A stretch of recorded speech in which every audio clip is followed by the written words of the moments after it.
কি করছেন আপনি আপু? কেউ দেখে ফেলবে। আমাকে ছেড়ে দিন প্লিজ। আমার খুব ভয় করছে।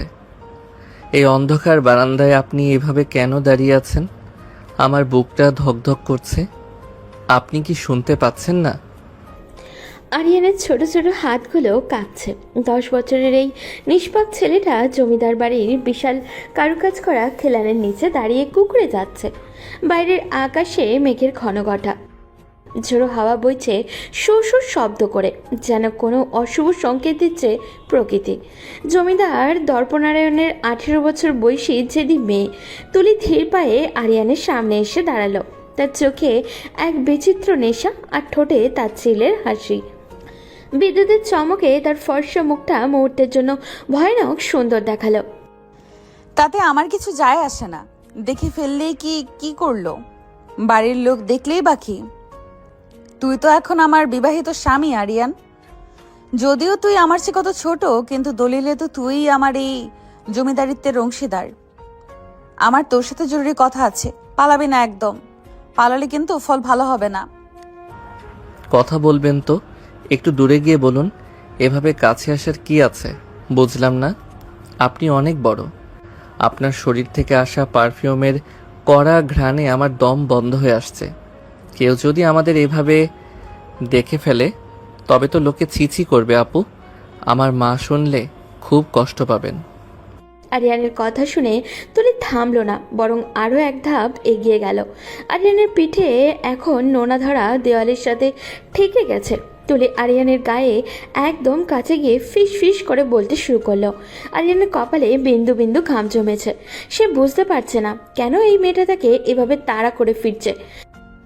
কাছে এসে বলবো কি দূর থেকে বলবো? এখন কি তোর থেকে পারমিশন নিয়ে আমার এটা করা লাগবে? বুঝলাম না, তুই কি ভাবিস তুই ছোট বলে আমি তোকে ছেড়ে দেব?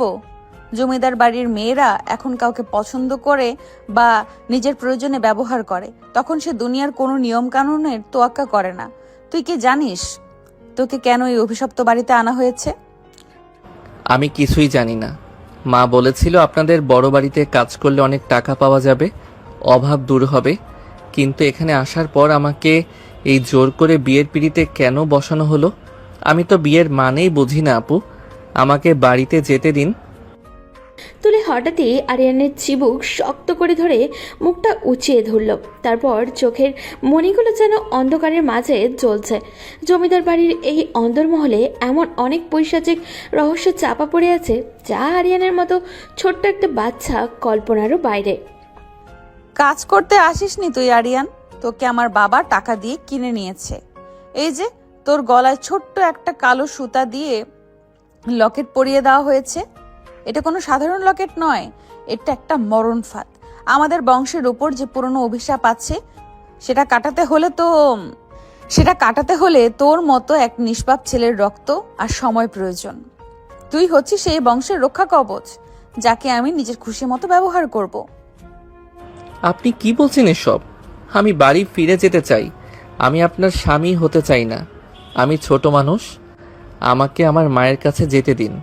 আমি আর এখানে এক মুহূর্ত থাকবো না। আরিয়ান কান্নায় ভেঙে পড়ার উপক্রম করলো, কিন্তু তুলি সজোরে তার মুখটা চেপে ধরল। তার হাতের স্পর্শ যেন বরফের মতো শীতলতা। চারপাশের পরিবেশটা আরও গম্ভীর হয়ে উঠল। ঝড়ের বেগ বাড়ছে, পুরনো জানলার শিকগুলো সজোরে কাঁপাচ্ছে। তুলির চোখ মুখ এখনো আরও কঠোর। পালানোর পথ চিরতরে বন্ধ আরিয়ান। তুই এখন এই সোনার খাঁচার বন্দি পাখি। তুই যদি ভালোই ভালোই আমার হুকুম মেনে চলিস তবে রাজভোগ পাবি, দামি পোশাক পাবি। আর যদি পালানোর চেষ্টা করিস তবে এই জমিদার বাড়ির নিচে যে অন্ধকার কালকুঠুরি আছে, সেখানে বছরের পর বছর কেউ আলো দেখে না, সেখানে তোকে জীবন্ত ফেলে রাখা হবে। মনে রাখিস, আমি যেমন তোকে আগলে রাখতে পারি তেমনি তোকে শেষ করে দিতেও এক সেকেন্ডও ভাববো না। আপনি এত নিষ্ঠুর কেন? ছোটবেলা যখন আসতাম তখন তো আপনাকে কত মিষ্টি করে কথা বলতে দেখতাম। আপনি কি সত্যি সেই দয়ালু তুলি আপু, নাকি আপনি কোনো শয়তান? সময়ের ক্ষমতা মানুষের বদলে দেয় ছোট বর। এখন থেকে তুই শুধু আমার ছায়া হয়ে থাকবি। রাতে যখন পুরো বাড়ি নিস্তব্ধ হয়ে যাবে, যখন সবাই গভীর ঘুমে মগ্ন থাকবে, তখন চুপি চুপি আমার ঘরে আসবি। তোর জন্য একটা বিশেষ রহস্যময় চমক অপেক্ষা করছে। আর খবরদার, কাউকে যদি এক বিন্দুও বলেছিস, তবে তোর মায়ের জানের কবজ হবে আমার হাতে, মনে থাকবে তো? হুট করেই সিঁড়ির কারো ভারী বুটের শব্দ শোনা গেল। কেউ একজন টর্চ জ্বেলে এদিকেই এগিয়ে আসছে। তুলি এক পলক আরিয়ানের আতঙ্কিত চোখের দিকে তাকিয়ে এক রহস্যময় ইশারা করলো। তারপর ছায়ার মতো মিলিয়ে গেল পেছনের অন্ধকারের করিডোরে। আরিয়ান একা সেই নির্জন বারান্দায় দাঁড়িয়ে থর থর করে কাঁপতে লাগলো। তার মনে হচ্ছে এই বিশাল বাড়িটা একটা দানব হয়ে তাকে গিলে খেতে আসছে। আমি কোথায় ফেসে গেলাম? আমার সাথে এমন কেন হচ্ছে? হে আল্লাহ, আমাকে এই বিপদ থেকে বাঁচান। আমি কার কাছে যাব? মা, তুমি আমাকে এখান থেকে নিয়ে যাও। রাত গভীর হয়েছে। জমিদার বাড়ির বিশাল ঘড়িটা ঢং ঢং করে 12টা বাজার শব্দ হলো। সারা বাড়িটা নিস্তব্ধ, শুধু ঝিঝি পোকার ডাক আর পুরনো জানলার কপাটের খট খট শব্দ শোনা যাচ্ছে। আরিয়ান তার ছোট্ট ঘরে শুয়ে ভয় কুঁকড়ে আছে। তার কানে বাজছে তুলির সেই হুকুম, রাতে তার ঘরে যেতে হবে। আরিয়ান বিছানা ছেড়ে উঠে দাঁড়ালো, তার শরীর কাঁপছে। হে আল্লাহ, আমাকে শক্তি দাও। আমি ওই ডাইনিটার ঘরে যেতে চাই না, কিন্তু না গেলে যদি ও মায়ের কোনো ক্ষতি করে, আমাকে যেতেই হবে। আরিয়ান পা টিপে টিপে অন্ধকার করিডোর দিয়ে হাঁটতে শুরু করলো। করিডোরের দেওয়ালে ঝোলানো পুরনো জমিদারের তৈলচিত্রগুলো যেন তার দিকে কুরু হাসিতে তাকিয়ে আছে। তুলির ঘরের সামনে পৌঁছাতেই আরিয়ান দেখল দরজাটা আধা খোলা। ভেতর থেকে নীলচে রঙের একটা হালকা আলো চুইয়ে বাইরে আসছে। আরিয়ান কাপা হাতে দরজা ঠেলে ভেতরে ঢুকলো। দেরি করলি কেন আরিয়ান? আমি তো তোর জন্যই অপেক্ষা করছিলাম। আয় ভেতরে আয়, দরজাটা পিছে লাগিয়ে দে। তুলি আরিয়ানের সামনে বসে চুল আঁচড়াচ্ছে। তার পরনে এবার কুচকুচে কালো রঙের একটা শাড়ি। আয়নায় আরিয়ানের প্রতিচ্ছবি দেখে সে এক অদ্ভুত হাসি দিল। আরিয়ান দেখল ঘরের এক কোণে বড় একটা তান্ত্রিক চক্র আঁকা। সেখানে কয়েকটা মরার খুলি আর রক্তবর্ণের ফুল রাখা আছে। ঘরটা ভ্যাপসা গন্ধে ভরে আছে। আপনি এই মাঝরাতে আমাকে এখানে কেন ডাকলেন? আর এইসব কি? আপনি কি জাদুটোনা করেন? আমাকে ভয় দেখাবেন না আপু। আপু নয় আরিয়ান, আজ থেকে আমি তোর মালিক। কাছে আয়। এই যে লকেটটা তোর গায়ে আছে, এটা এখন সরাতে হবে। আজ পূর্ণিমা, আজই সেই রাত যেদিন আমাদের এই চুক্তির আসল পরীক্ষা শুরু হবে। তুলি চেয়ার ছেড়ে উঠে দাঁড়ালো। এক বিড়ালের মতো নিঃশব্দে আরিয়ানের সামনে এসে দাঁড়ালো। সে আরিয়ানের গলার লকেটটা ধরার জন্য হাত বাড়াতেই আরিয়ান ছিটকে পিছিয়ে গেল। আরিয়ানের মনে হলো তুলির হাতটা অস্বাভাবিক রকমের ঠান্ডা, যেন কোনো জ্যান্ত মানুষের হাত নয় এটা। না, আমি এটা খুলতে দেব না। মা বলেছে এই লকেট আমার দোয়া। আপনি এটা কেড়ে নিতে চাইছেন কেন? আপনি কি আমার রক্ত নেবেন? তোর রক্ত নয় আরিয়ান, তোর আয়ু প্রয়োজন আমার। জমিদার বংশের মেয়েদের অমর থাকার জন্য 10 বছর অন্তর একজন করে নিষ্পাপ স্বামী বলি লাগে। তোর আগের জন্য ছোট ছিল, সে এখন ওই পেছনের পুকুর পাড়ের মাটির নিচে ঘুমিয়ে আছে। তুই কি তার পাশে শুতে চাস? আরিয়ানের পায়ের তলা থেকে মাটি সরে গেল। সে বুঝতে পারল কেন এই বাড়িতে কোনো পুরুষ বেশি দিন বাঁচে না। সে দৌড়ে পালানোর চেষ্টা করলো, কিন্তু রুমের দরজাটা আপনি বন্ধ হয়ে গেল। কোনো অদৃশ্য শক্তি যেন আরিয়ানকে মেঝের সাথে আষ্টে ফেলেছে। হে আল্লাহ, আমাকে বাঁচান। মা গো, এই মেয়েটা পাগল, ও আমাকে মেরে ফেলবে। আল্লাহ, আমি তো ছোট মানুষ, আমাকে কেন এমন বিপদে ফেললে?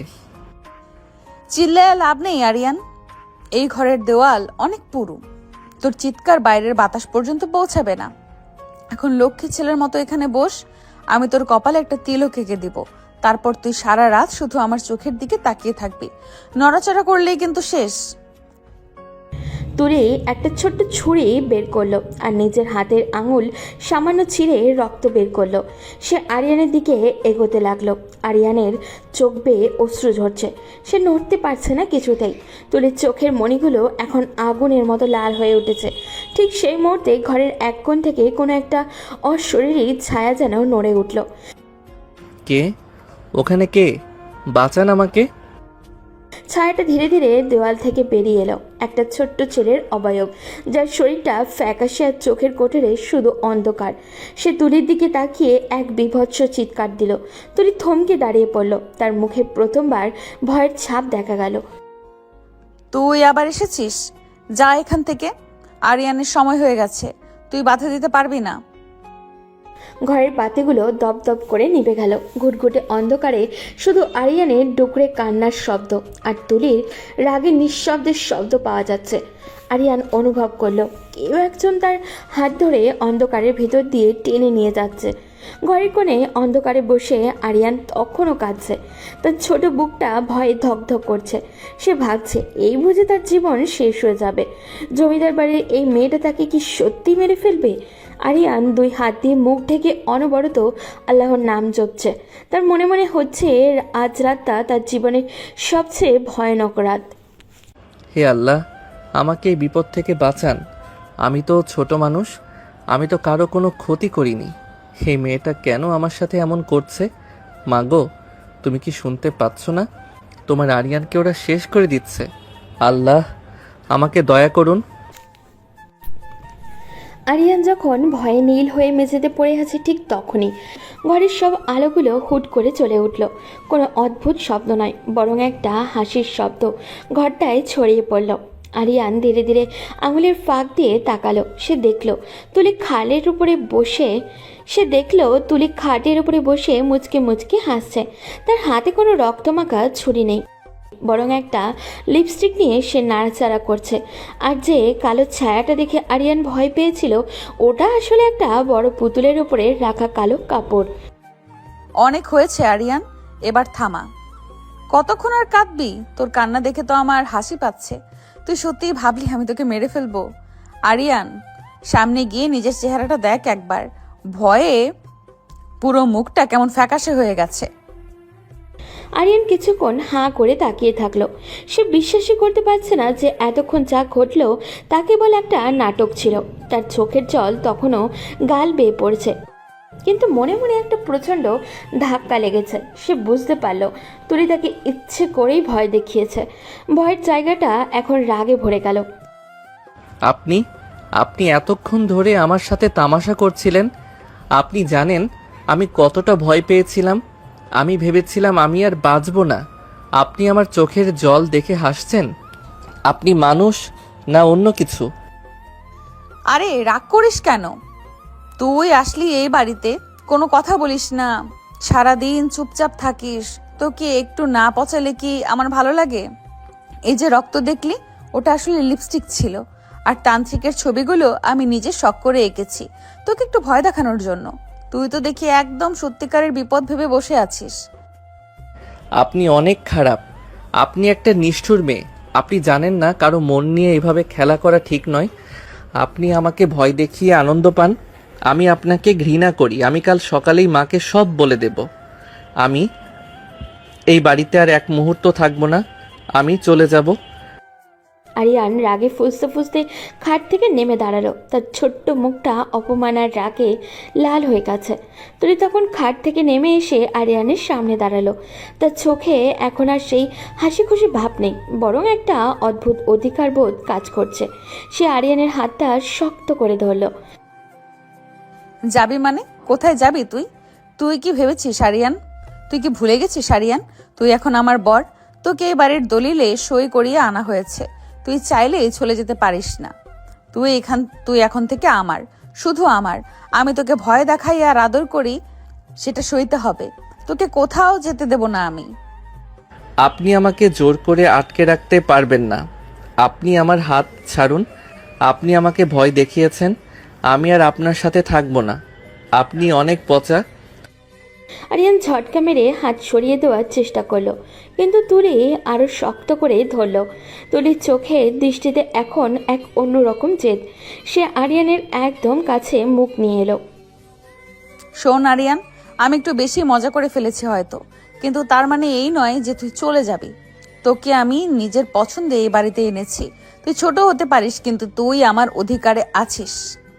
তোর উপর আমার সব দাবি আছে। তুই এখন থেকে এই ঘরের বাইরে এক পাও দিবি না আমার অনুমতি ছাড়া, বুঝলি? আপনার অনুমতি কেন লাগবে? আমি আপনার কেনা গোলাম নই। আপনি অনেক খারাপ মেয়ে। আপনি আমাকে আদর করার নাম করে কষ্ট দেন। আমি আপনাকে কোনোদিন মাফ করব না। আমি কাল সকালেই এখান থেকে পালাবো। আরিয়ান এক মুহূর্ত না দাঁড়িয়ে গট গট করে হেঁটে রুম থেকে বেরিয়ে গেল। তুলি দরজার সামনে দাঁড়িয়ে তার চলে যাওয়া দেখলো। তার মনে এখন একটা অদ্ভুত অনুভূতি হচ্ছে।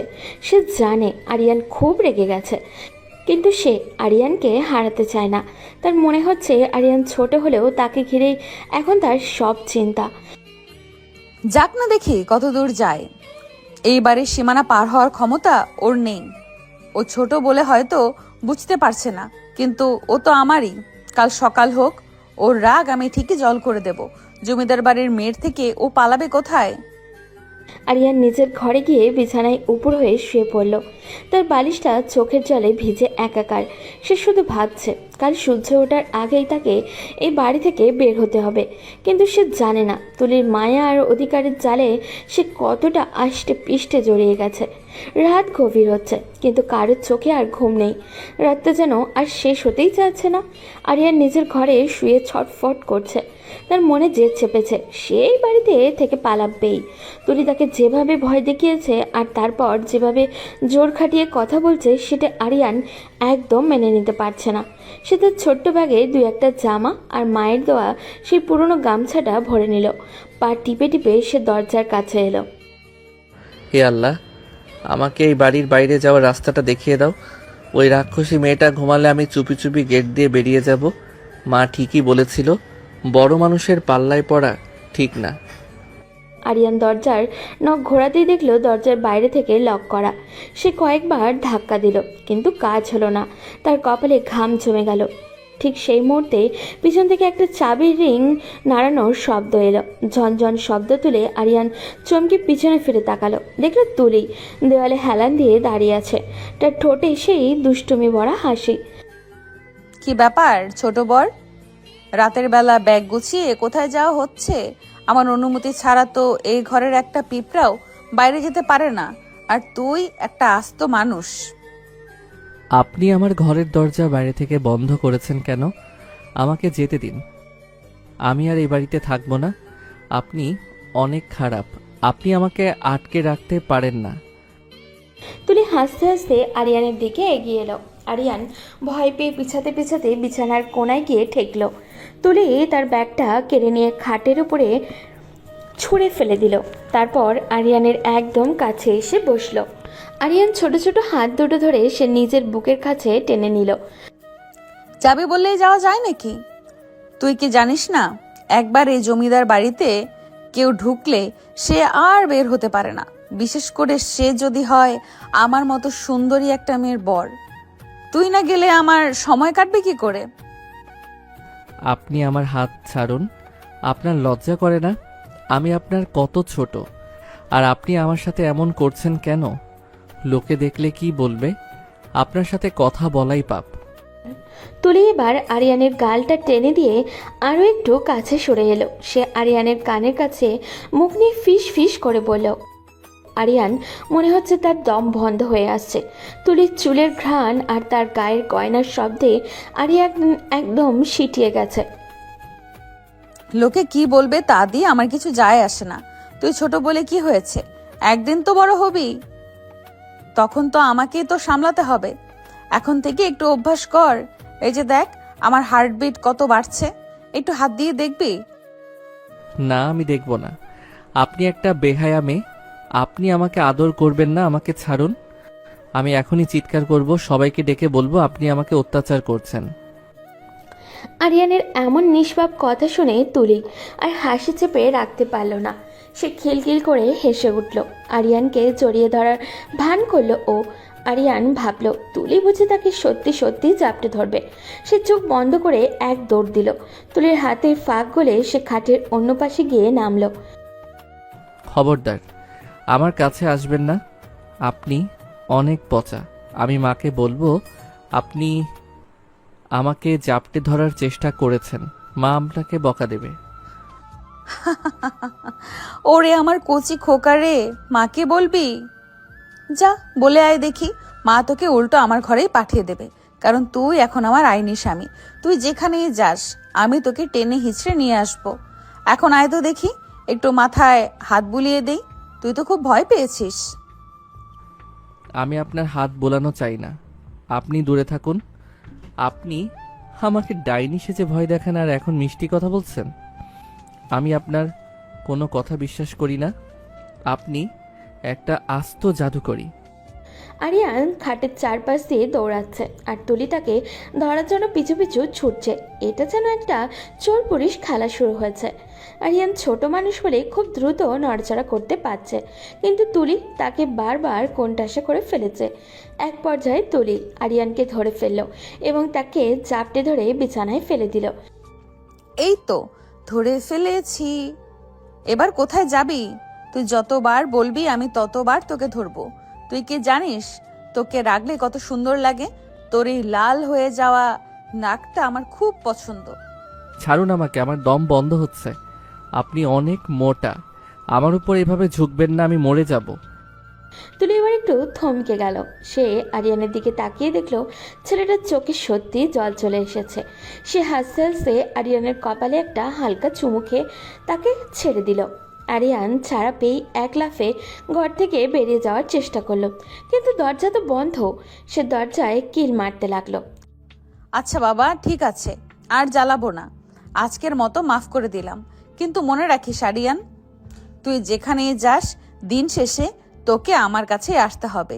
তুই আমার অধিকারে আছিস, আর আমি আমার জিনিস কাউকে দেই না। এখন ঘুমাগে যা, কাল সকালে তোর জন্য অনেক বড় একটা সারপ্রাইজ আছে। আরিয়ান গুম হয়ে এক কোণে বসে রইল। সে বুঝতে পারছে না এই মেয়ের হাত থেকে রক্ষা পাওয়া এত সহজ নয়। তুলে হাসতে হাসতে নিচের ঘরের দিকে চলে গেল।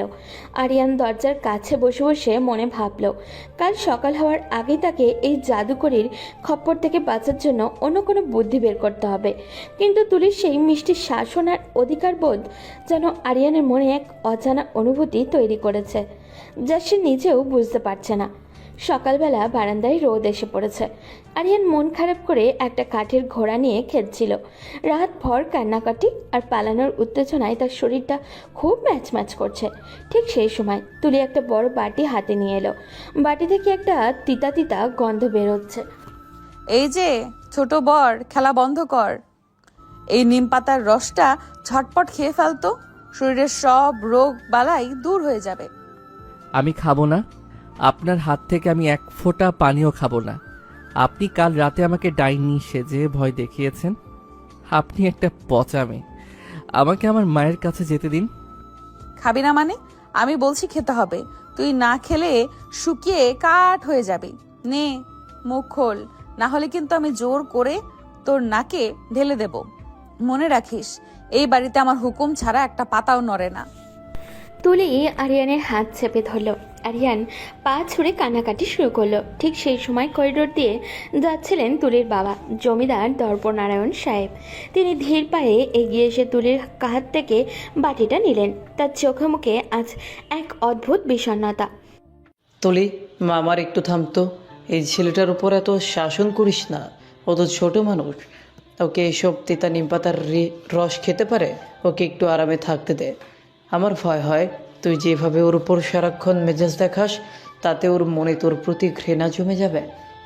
সকালবেলা বারান্দায় রোদ এসে পড়েছে।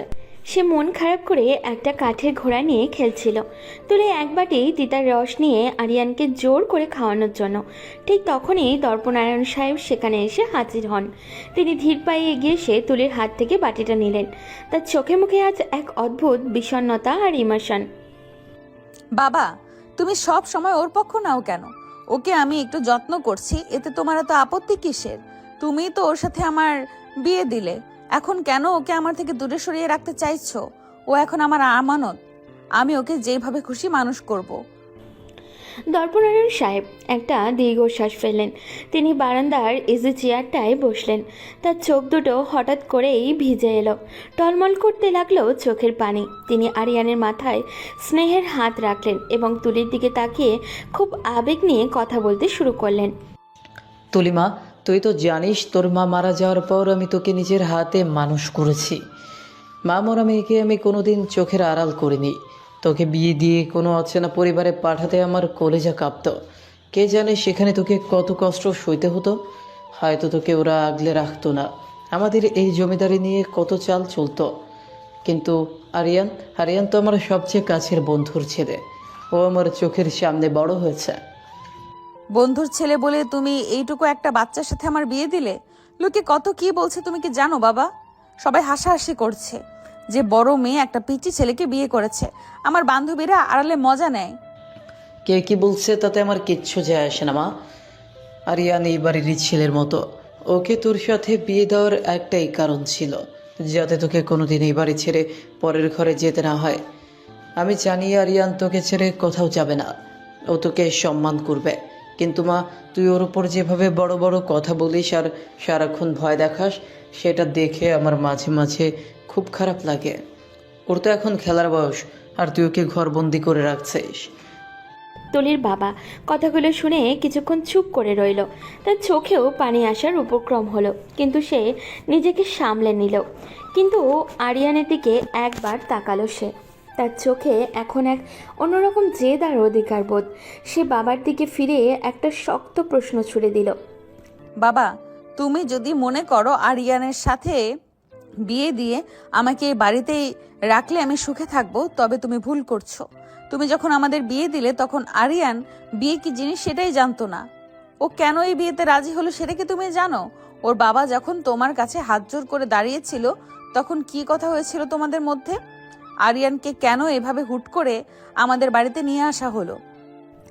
দর্পনারায়ণ সাহেব এবার হুট করেই পাথর হয়ে গেলেন।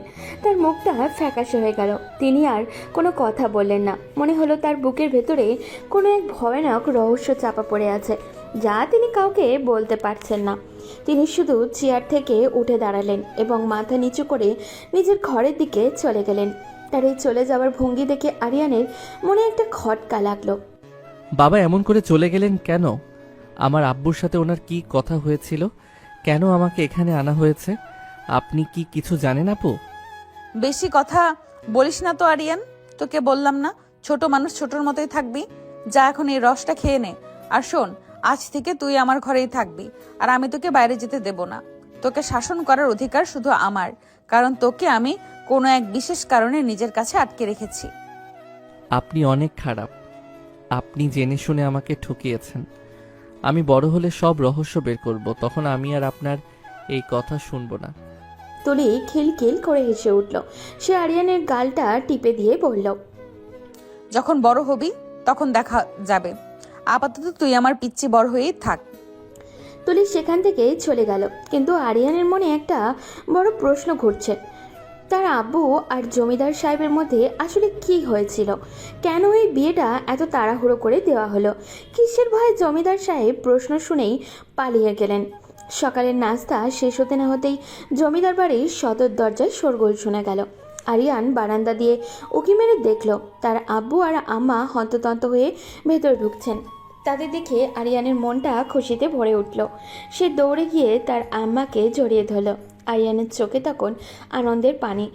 আম্মা, তুমি এসেছো? তুমি আমাকে এখান থেকে নিয়ে যাও। আমি আর এই বাড়িতে থাকবো না। ওই জমিদার বাড়ির মেয়েটা আমাকে খুব জ্বালায়।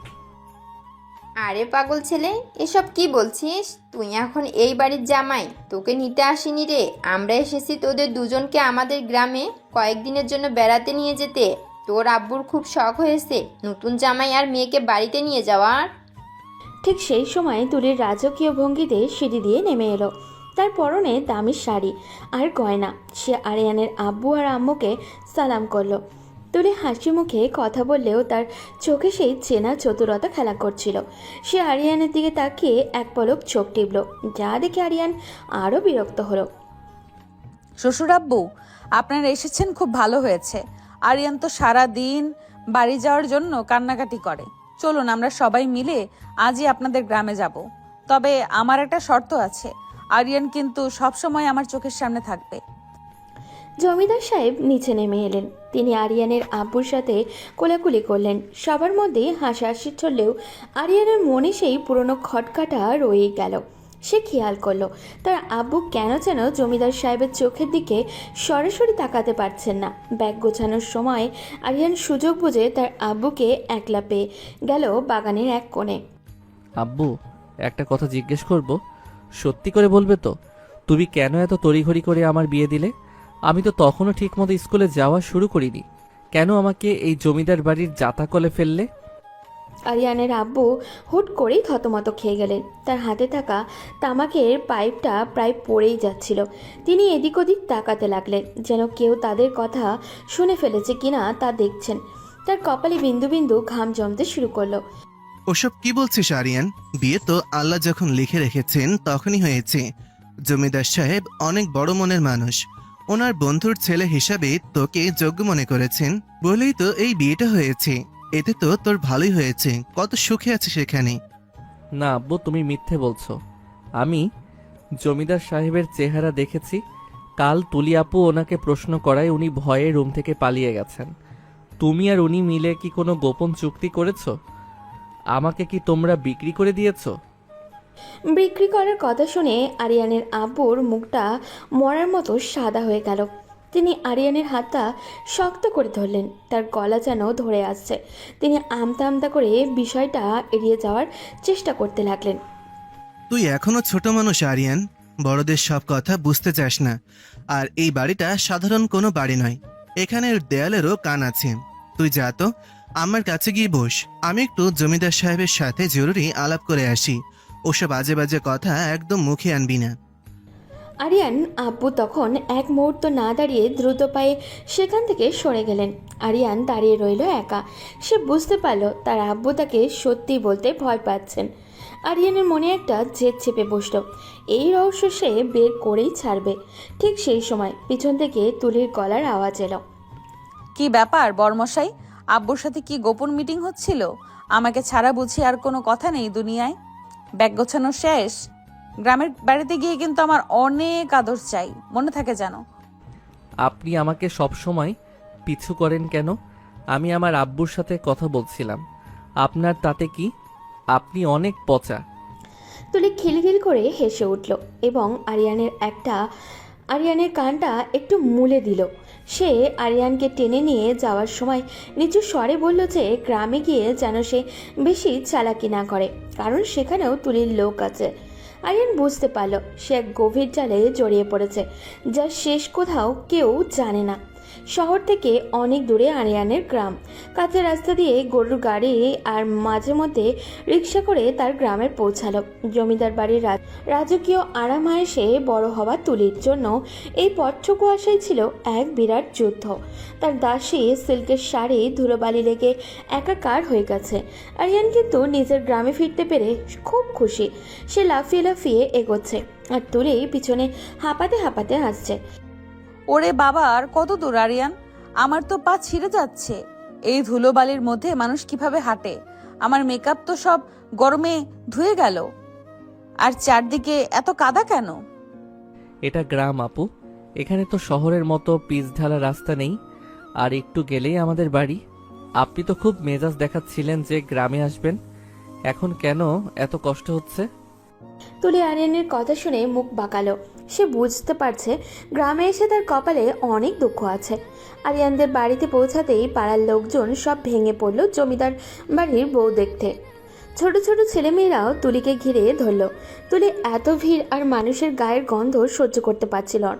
তার মনে হচ্ছে সে কোনো অন্য গ্রহে চলে এসেছে। এসো মা, ভিতরে এসো। আমাদের গরিব ঘর, তোমাদের মতো অত বড় বড় খাট পালঙ্ক নেই। চলো হাত মুখ ধুয়ে নাও। তুলির বাড়ির ভেতরে ঢুকে দেখলো মাটির ঘর, মেঝেতে মাদুর বিছানো, ফ্যান নেই, কেবল হাত পাকা দিয়ে বাতাস করতে হচ্ছে। রাতের বেলা যখন খাবার দাবার দেওয়া হলো, তুলি তো অবাক। মাটিতে বসে পিঁড়িতে করে খেতে হবে, তার উপরে থালায় মোটা চালের ভাত আর দেশি শাক চচ্চড়ি। আমি মোটা চালের ভাত খাবো? আর এখানে এত মশা কেন? আরিয়ান, তুমি তো বলেছিলে তোমাদের গ্রাম খুব সুন্দর। এখানে তো এক মুহূর্ত থাকাই মুশকিল। আমি এক্ষুনি শহরে ফিরে যেতে চাই। এখন তো কোনো গাড়ি নেই আপু। আর মা কত কষ্ট করে রান্না করেছে। আপনি এভাবে বললে মা খুব কষ্ট পাবে। আপনি একটু খেয়ে দেখুন, খুব মজা হয়েছে। তুলি অনিচ্ছা সত্ত্বেও 2 লোকমা মুখে দিল, কিন্তু ঝালের চোটে তার কান দিয়ে ধোঁয়া বের হয়ে যাওয়ার দশা। সে টপ টপ করে পানি খেতে লাগলো। আরিয়ান তখন বুঝতে পারল তুলির সত্যিই খুব কষ্ট হচ্ছে। সে নিজের রাগ ভুলে গিয়ে তুলির পাশে এসে বসলো। আরিয়ান নিজের হাত দিয়ে তুলিকে বাতাস করতে লাগলো। আপনি কাঁদবেন না আপু, আমি আছি তো। আপনি ঝাল খেতে পারছেন না, দাঁড়ান, আমি আপনার জন্য গুড় আর দুধ নিয়ে আসি। ওটা দিয়ে খেলে আর ঝাল লাগবে না। আরিয়ান দৌড়ে গিয়ে রান্নাঘর থেকে বাটিতে করে দুধ আর নতুন গুড় নিয়ে এলো। সে নিজে তুলিকে মেখে মেখে খাওয়াতে লাগলো। তুলি অবাক হয়ে আরিয়ানের দিকে তাকিয়ে রইল। যে ছোট বরটাকে সে সারাক্ষণ শাসন করে, সে ছেলেটাই আজ তাকে আগলে রাখছে। তুলির মনে এক অদ্ভুত মায়া কাজ করলো। আরিয়ানের হাতের মাখানো ভাত খেয়ে তুলির ঝালটা একটু কমলো। তুই এত ভালো কেন রে আরিয়ান? আমি তোকে কত কি ভয় দেখাই, অথচ তুই আমার এই বিপদে পাশে আছিস। আপনি আমার উপর অনেক অত্যাচার করেন ঠিকই, কিন্তু আপনি তো এখন আমার আমানত। মা বলেছে গেস্টদের সেবা করতে হয়। আর আপনি তো আপনি তো এই বাড়ির বউ। আপনাকে কষ্ট পেতে দেখলে আমারও ভালো লাগছে না। রাতের বেলা শোয়ার সময় হলো আসল বিপদ। মাটির ঘরের একটা ছোট্ট চৌকি। তুলি সেখানে শোয়ার কথা ভাবতেই পারছে না। তার উপর বাইরে থেকে ঝিঝি পোকার ডাক আর ব্যাঙের গ্যাঙর গ্যাং শব্দ। তুলি ভয়ে আরিয়ানের হাতটা শক্ত করে ধরল। আরিয়ান, ওই জানলার ওই পাশে ওটা কি? কোনো ভূত না তো? আমি খুব ভয় পাচ্ছি। তুমি আজ আমার পাশেই শোবে, কোথাও যাবে না। আরে ওটা তো নারকেল গাছের ছায়া। আপনি মিছে মিছে ভয় পাচ্ছেন। আচ্ছা ঠিক আছে, আমি এই নিচে মাদুর পেতে শুচ্ছি, আপনি ঘুমান। তুলি আরিয়ানকে নিচে শুতে দিল না। সে আরিয়ানকে জোর করে চৌকির এক কোণায় বসিয়ে রাখলো। আরিয়ান সারা রাত হাত পাখা দিয়ে তুলিকে বাতাস করলো যাতে তার গরম না লাগে। মাঝে মধ্যে মশা তাড়াতেও তাকে ব্যস্ত থাকতে হলো। তুলি আরিয়ানের এই যত্ন দেখে মনে মনে খুব খুশি হলো। সে বুঝতে পারলো আরিয়ান ছোট হলেও তার মনটা অনেক বড়। আরিয়ান, তুই আমার কাছে আয়, আমার খুব ভয় লাগছে। তুই পাশে না থাকলে আমি ঘুমাতে পারবো না। আরিয়ান ভয়ে ভয়ে তুলির পাশে একটু জায়গা নিয়ে বসলো। তুলি আরিয়ানের কাঁধে মাথা রেখে শান্তির চোখ বুঝল। গ্রামের এই নীরবতা, রাতের চাঁদের আলো জানলার ফাঁক দিয়ে তাদের ওপরে পড়ছে। আরিয়ান ভাবছে এই মেয়েটা শহরে কত মেজাজ দেখায়, আর এখানে এসে কত অসহায় হয়ে পড়েছে। আপনি ঘুমান আপু, আমি জেগেই আছি। আপনার কোনো ক্ষতি হতে দেব না। আল্লাহ আপনাকে রক্ষা করবেন। তুলি ঘুমের ঘোরেই আরিয়ানের হাতটা জড়িয়ে ধরল। আরিয়ান এক মুহূর্ত অদ্ভুত অনুভূতি অনুভব করলো। সে বুঝতে পারল না এটা কি, তবে তুলিকে এভাবে শান্ত হয়ে ঘুমাতে দেখে তার নিজেরও ভালো লাগছে। কিন্তু এই শান্তির মাঝেও আরিয়ানের মাথায় একটা চিন্তা ঘুরছে। কেন তার আব্বু আর জমিদার সাহেব গ্রামের বাড়িতে আসার কথা শুনে থতমত খেয়ে গিয়েছিল। গ্রামের রাত মানেই ঘুটঘুটে অন্ধকার। শহরের মতো রাস্তায় ল্যাম্পপোস্টের আলো নেই, নেই গাড়ির হর্ন। ঝিঝি পোকার ডাক আর বাঁশঝাড়ের সুর শব্দ চারপাশটা বেশ ভয়ঙ্কর লাগে। আরিয়ানদের মাটির ঘরে এক কোণে হ্যারিকেন জ্বলছে। তুলি খাটের উপরে গুটি সুটি মেরে বসে আছে। তার দু চোখে রাজ্যের ভয়। শহরে যে মেয়েটা বাঘে মহিষে এক ঘাটে পানি খাওয়ায়, আর সে একটা জোনাকি পোকা দেখলেও আঁতকে উঠছে।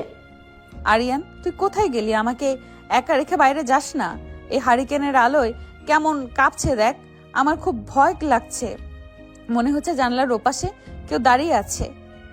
আমি এখানেই আছি আপু, আপনি এত ভয় পাচ্ছেন কেন? আমি তো জাস্ট পানি খেতে গিয়েছিলাম। আপনি তো অনেক বড় বড় কথা বলতেন। জমিদার বাড়ির মেয়ে কারো তোয়াক্কা করে না, এখন একটা সামান্য রাতের অন্ধকার দেখে কাঁপছেন।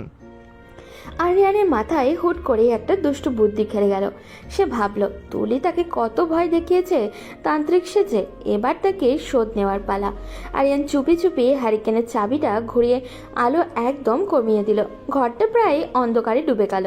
আরিয়ানদের দেওয়ালের এক কোণে গিয়ে গলার স্বর বদলে একটা অদ্ভুত খসখস শব্দ করতে লাগলো। কে কে তুই? আমার ঘরে কেন এসেছিস? এই মেয়েটাকে আমি নিয়ে যাব, একে আমি ছাড়বো না। তুলি তো ভয়ে কুকড়ে একদম দেওয়ালের সাথে মিশে গেছে। তার হার্টবিট এত জোরে বাড়ছে যে সে নিজেও শুনতে পাচ্ছে। সে আরিয়ানকে অন্ধকারে দেখতে পাচ্ছিল না। ঠিক সেই সময় আরিয়ান একটা সাদা চাদর গায়ে দিয়ে ধীর পায়ে তুলির দিকে এগোতে লাগলো। মেঝের ওপরে খসখস শব্দ হচ্ছে। আরিয়ান, আরিয়ান বাঁচাও আমাকে, ওটা কি আসছে? আল্লাহ আমাকে মাফ করে দেন। আরিয়ান তুই কোথায়? আমাকে ধর। আরিয়ান আরও কাছে গিয়ে তুলির পায়ের উপরে হাত রাখলো। তুলি এক বিকট চিৎকার দিয়ে লাফ দিয়ে উঠে আরিয়ানকে শক্ত করে চাপটে ধরল। সে আরিয়ানের বুকে মুখ লুকিয়ে থর থর করে কাঁপছে আর কান্না করছে। আরিয়ানের গেঞ্জি তুলির চোখের পানিতে ভিজে যাচ্ছে। আরিয়ান বুঝতে পারল মজাটা এবার জমেছে ভালো। সে আর হাসি চেপে রাখতে পারল না। কেমন লাগলো আপু? এখন কেমন লাগছে দেখেছেন তো? শুধু শুধু অন্যকে ভয় দেখালে এমনই লাগে। আপনি আমাকে কত ভয় দেখিয়েছেন শহরে, মনে আছে? আজ নিজের উপর পড়লো তো বুঝলেন কেমন লাগে। তুলি আরিয়ানের হাসির শব্দ শুনে স্তম্ভিত হয়ে গেল। সে আরিয়ানকে ছেড়ে দিয়ে হারিকেনটা টেনে নিয়ে আলো বাড়ালো। দেখলো আরিয়ান হাসতে হাসতে বিছানায় গড়াগড়ি খাচ্ছে। তার গায়ে একটা সাধারণ সাদা চাদর। তুলির ফর্সা মুখটা রাগে আর অপমানে একদম টকটকে লাল হয়ে গেল। সে রাগে চোখে আরিয়ানের দিকে তাকিয়ে এক হাত কোমরে দিয়ে দাঁড়িয়ে পড়ল। তুই তুই এতক্ষণ আমাকে ভয় দেখাচ্ছিলি? তুই জানিস আমার কলেজাটা প্রায় বের হয়ে আসছিল। তুই এত বড় শয়তান আরিয়ান, একটা ছোট ছেলে হয়ে তুই আমার সাথে এই নাটক করলি? কেন, আপনি কি নাটক করেননি তান্ত্রিক সেজে? আমি তো তখন ছোট ছিলাম, আমার কত ভয় লেগেছিল মনে নেই? আজ তো আপনিও ঠিক তেমনটাই করলেন। ভয় পাওয়ার তো কোনো বয়স নেই আপু, তাই না? এখন তো বেশ জড়াজড়ি করে ধরেছিলেন, তখন কি মনে ছিল না যে আমি ছোট বর? তুলি আরিয়ানের কথা শুনে লজ্জায় লাল হয়ে গেল। সে মনে মনে ভাবলো সত্যিই তো সে আরিয়ানকে জড়িয়ে ধরেছিল। কিন্তু আরিয়ানের এই সাহস দেখে সে অবাক। সে আরিয়ানের কানটা শক্ত করে ধরে মুচড়ে দিল। সাহস তো কম না তোর, আমার সাথে টক্কর দিতে আসিস? তুই ভাবলি আমি তোকে ছেড়ে দেব? এখন আয় তো দেখি, তোকে আজ মাঝ রাস্তায় দাঁড় করিয়ে রাখবো। অনেক পেকেছিস তুই, ডানা গজিয়েছে তোর। উফ, কান ছাড়ুন আপু, লাগছে তো। আমি তো শুধু আপনাকে আপনার কথাটাই মনে করিয়ে দিলাম। আপনি যেমন মজা করেন আমিও একটু করলাম, এতে রাগ করার কি আছে? শুধু কি আপনি মজা করবেন? তুলি কান ছেড়ে দিয়ে রাগে মুখ ফুলিয়ে বসে রইল। কিন্তু তার মনের কোণে একটা আরিয়ানের এই চঞ্চলতা ভালো লাগছিল। সে বুঝতে পারলো আরিয়ান এখন আর সেই আগের ভীতু ছেলেটা নেই, সে পাল্টাতে শুরু করেছে। তুলি দীর্ঘশ্বাস ফেলে নিজের ওড়নাটা ঠিক করতে করতে বলল, আচ্ছা বাবা, আমি মেনে নিচ্ছি আমি তোকে ভয় দেখিয়েছিলাম, কিন্তু তুই যেটা করলি সেটা জঘন্য। গ্রামটা এমনিতেই অন্ধকার, তার উপর ওই অদ্ভুত শব্দ। খবরদার আর কোনোদিন এমন করবি না। আর শোন, তুই যে আমাকে ভয় দেখেছিস, এটা শাস্তি কিন্তু তুই কাল পাবি। কাল সকালে তোকে আমি আমার সাথে নদীতে যেতে হবে গোসল করতে। দেখি কত সাঁতার জানিস। নদীতে যেতে আমার কোনো সমস্যা নেই, আমি তো গ্রামের ছেলে। আমি তো আপনার মতো শহরের ভীতু মেয়ে না। আপনি বরং নিজের চিন্তা করুন, নদীতে নামলে যদি মাছে কামড় দেয় তখন আবার আমাকে জড়িয়ে ধরবেন না যেন। আরিয়ানের এই টিটপুনি শুনে তুলি একটা বালিশ ছুঁড়ে মারল। আরিয়ান তো খেল খেল করে হাসতে হাসতে ঘর থেকে দৌড়ে বাইরেতে চলে গেল। চাঁদের আলোয় আরিয়ানের এই চঞ্চলতা দেখে তুলি মুচকি হাসলো। তার মনে হলো গ্রামের এই পরিবেশটা হয়তো খুব একটা খারাপ না। তবে এই হাসি খুশির আড়ালে আরিয়ানের আপুর সেই গম্ভীর মুখটা তুলির মনে বারবার ভেসে আসছে। সে মনে মনে ভাবলো কালকে সেই পুরনো রহস্যটা কোনোভাবে সামনে আসবে। সকালে সোনার রোদ নদীর স্বচ্ছ পানির ওপরে ঝিলমিল করছে। গ্রামের পাশ দিয়ে বয়ে চলা এই নদীটা যেন আজ খুব শান্ত। আরিয়ান তার লুঙ্গিটা একটু কষে বেঁধে নিয়ে নদীর ঘাটে এসে দাঁড়ালো। পেছনে ধুর পায়ে আসছে তুলি। তার পরনে একটা হালকা নীল রঙের সুতি শাড়ি, চুলে আলগা খোপা। জমিদার বাড়ির দামি সাজগোজ না থাকলেও গ্রামের এই সাধারণ সাজে তুলিকে আজ অপার্থিব সুন্দর লাগছে। আরিয়ান, নদীতে নামলে কি কুমির টুমির আছে? পানিটা তো খুব গভীর মনে হচ্ছে। আমি কিন্তু সাঁতার জানি না, ডুব দিলে যদি আর না উঠি। কুমির আসবে কোত্থেকে আপু? এটা তো বিল না, নদী। আর পানি একদম পরিষ্কার। আপনিও তো ভয় পাবেন না তো, আমি আছি তো আপনার সাথে। আসুন, হাত ধরুন আমার। তুলি ভয়ে ভয়ে আরিয়ানের হাত ধরল। আরিয়ানের ছোট্ট ছোট্ট হাতগুলোর মুঠোয় তুলির নরম হাতটা অদ্ভুত আবেশে তৈরি করলো। খাটের পিছল সিঁড়ি দিয়ে নামার সময় তুলি হুট করেই ব্যালেন্স হারিয়ে ফেলল। আরিয়ান চট করে তুলির কোমর জড়িয়ে ধরল যাতে সে পড়ে না যায়। মুহূর্তের জন্য দুজন দুজনের খুব কাছাকাছি চলে এলো। নদীর বাতাসের শব্দ ছাড়া আর কোনো শব্দ নেই। আরিয়ান দেখল তুলির চোখের মণিগুলো রোদ চিকচিক করছে। আরিয়ান, তুই কি আমাকে এইভাবে ধরে রাখবি? ছাড়বি না তো? না মানে আপনি পড়ে যাচ্ছিলেন তো তাই ধরলাম। আপনি অনেক ভারী আপু, সাবধানে নামুন। আরিয়ানের এই ভারী বলা শুনে তুলির সেই রোমান্টিক ভাবটা নিমেষেই উধাও হয়ে গেল। সে রেগে আরিয়ানের পিঠে একটা কষে কিল বসিয়ে দিল। রোমান্টিক পরিবেশটা মুহূর্তে মজার যুদ্ধে বদলে গেল। আমি ভারী? দাঁড়া, তোকে মজা দেখাচ্ছি। এই নে পানি। তুলির এই দুই হাত দিয়ে সজোরে আরিয়ানের মুখে পানি ছিটিয়ে দিল। আরিয়ান অপ্রস্তুত অবস্থায় চোখ মুছতে মুছতে হাসতে লাগলো। সেও দমে যাওয়ার পাত্র না। সে নদীতে নেমে ডুব দিতে তুলির পায়ের নিচ দিয়ে পানি ছিটিয়ে একাকার করে দিল। নদীর শান্ত পানি এখন দুজনের হাসাহাসি আর লাফালাফিতে অশান্ত হয়ে উঠেছে। কেমন লাগছে এখন? শহরে তো শুধু শাওয়ারে গোসল করেন, এমন নদীর পানির ঝাপটা খেয়েছেন কোনোদিন? তুই তো অনেক পেকেছিস আরিয়ান। আমাকে ভেজাস না, আমার শাড়ি ভিজে একদম গায়ের সাথে লেগে আছে। মানুষ দেখলে কি বলবে? আরিয়ান এবার একটু দুষ্টুমি করে তুলির আরও কাছে এগিয়ে এলো। পানির তলায় সে তুলির হাতটা আবারও ধরল। এবার আর ভয়ের কারণ নয়, বরং একটা অজানা টানে। সে তুলির কানের কাছে মুখ নিয়ে আলতো করে বলল, এখানে কেউ নেই আপু, শুধু আপনি আর আমি। আপনি তো সবসময় আমার উপর হুকুম চালান, আজ না হয় আমি একটু আপনার উপর অধিকার খাটালাম। তুলি থমকে গেল। আরিয়ানের চোখে আজ এক অদ্ভুত তৃপ্তি। ছোট বরটা যেন চোখের সামনেই ধীরে ধীরে বড় হয়ে উঠছে। তুলি আরিয়ানের গালে আলতো করে নিজের ভেজা হাতটা রাখলো। চারপাশের পানি কলকল শব্দ যেন এক মায়াবী সুর তৈরি করেছে। তুলি কিছু বলতে চাচ্ছিল, ঠিক তখনই নদীর ওপার থেকে কারোর হাঁক ডাক শোনা গেল। মনে হয় আম্মা ডাকছে, চলুন, দেরি হয়ে যাচ্ছে। বেশিক্ষণ পানিতে থাকলে আপনার আবার জ্বর আসতে পারে। আরিয়ান তাড়াতাড়ি নদীর পাড়ে উঠে এলো। তুলিও ভেজে শাড়ি সামলাতে সামলাতে উপরে উঠে এলো। তার মনের ভেতরে এক অদ্ভুত ভালো লাগা কাজ করছে। আরিয়ানের এই ছোট্ট সাহসিকতা আর মাঝে মধ্যে করে রোমান্টিক আচরণ তাকে নাড়া দিচ্ছে।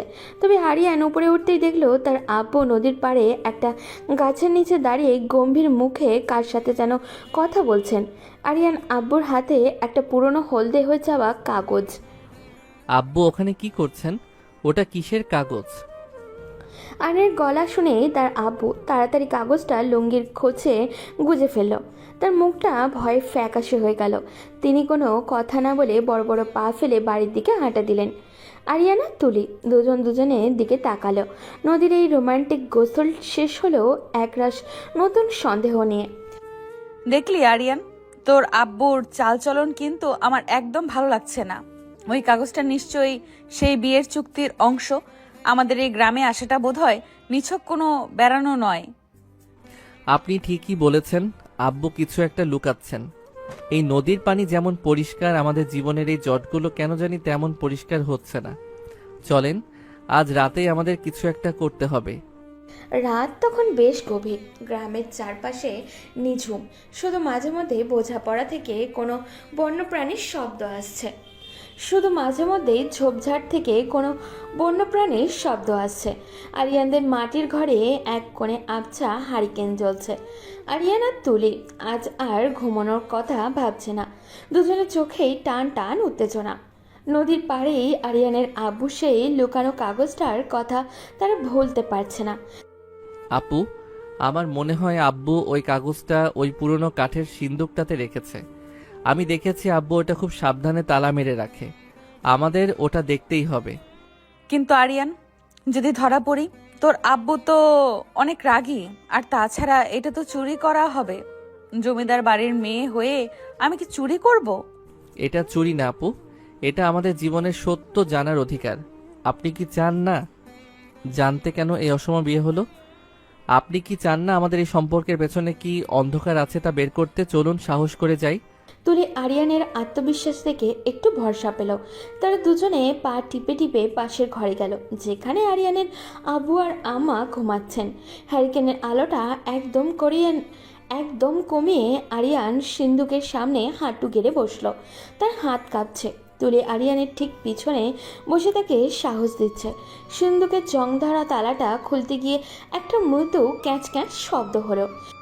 আরিয়ান থামা, মনে হয় আব্বু নড়ে উঠেছে, এক্ষুনি ধরা পড়বো আমরা। আরিয়ান আর তুলি একদম মূর্তির মতো জমে গেল।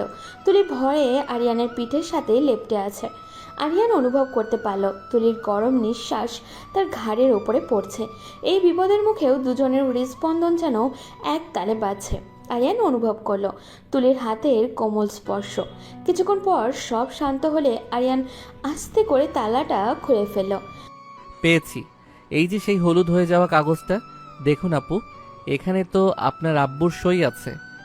আরিয়ান আর তুলি কাগজটা নিয়ে তাড়াতাড়ি নিজেদের ঘরে চলে এলো। তারা হ্যারিকেনের আলোটা একটু বাড়ি দিয়ে পড়ার চেষ্টা করতে লাগলো। কাগজটা পড়তে গিয়ে তারা এতটাই কাছাকাছি চলে এলো যে দুজনের মাথা প্রায় ঠেকে যাচ্ছে। আরিয়ানের চুলের ঘ্রাণ তুলির নাকে এসে লাগছে, আর তুলির ওড়নার আঁচলটা আরিয়ানের হাতে জড়িয়ে আছে। এ কি, এখানে লেখা আছে জমির সীমানা নিয়ে গন্ডগোল মেটাতে আরিয়ানের আব্বুর কাছে জমিদারি সত্ত্ব বন্ধক রাখা হয়েছে, আর তার বিনিময়ে এই বিয়ে। মানে আমার আব্বু কি আমাকে দিয়ে ঋণ শোধ করেছেন?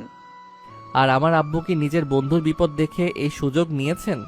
কিন্তু এখানে তো আরও একটা নাম লেখা আছে, কালু খা। এই মানুষটাকে রহস্যের জট খুলতে গিয়ে তারা আরও বড় বিপদে পড়ার আভাস পেল। কিন্তু সেই মুহূর্তে তাদের দুজনের চোখাচোখি হলো। আরিয়ান দেখল তুলির চোখে পানি টলমল করছে। তার মতো একটা অহংকারী মেয়ে নিজের বাবার এমন প্রতারণার কথা জেনেও ভেঙে পড়েছে। আরিয়ান নিজের ছোট্ট হাত দিয়ে তুলির গাল থেকে পানি মুছে দিল। আপনি একা নন আপু, আমি আপনার সাথে আছি। আমরা এই জট খুলে ফেলবই। কালু খা যেই হোক, তাকে আমরা খুঁজে বের করব। এখন আর আমি সেই পিচ্চিভর নই, আমি আপনার পাশে থাকব। তুই হঠাৎ করে এত বড় হয়ে গেলি কবে থেকে আরিয়ান? আমার মনে হচ্ছে এই কাগজের চেয়েও বড় সত্য হলো তুই আর আমি এখন এক সুতোয় বাঁধা। এই রহস্যের জন্য হয়তো আমাদের জীবনটা এক হয়ে গেছে।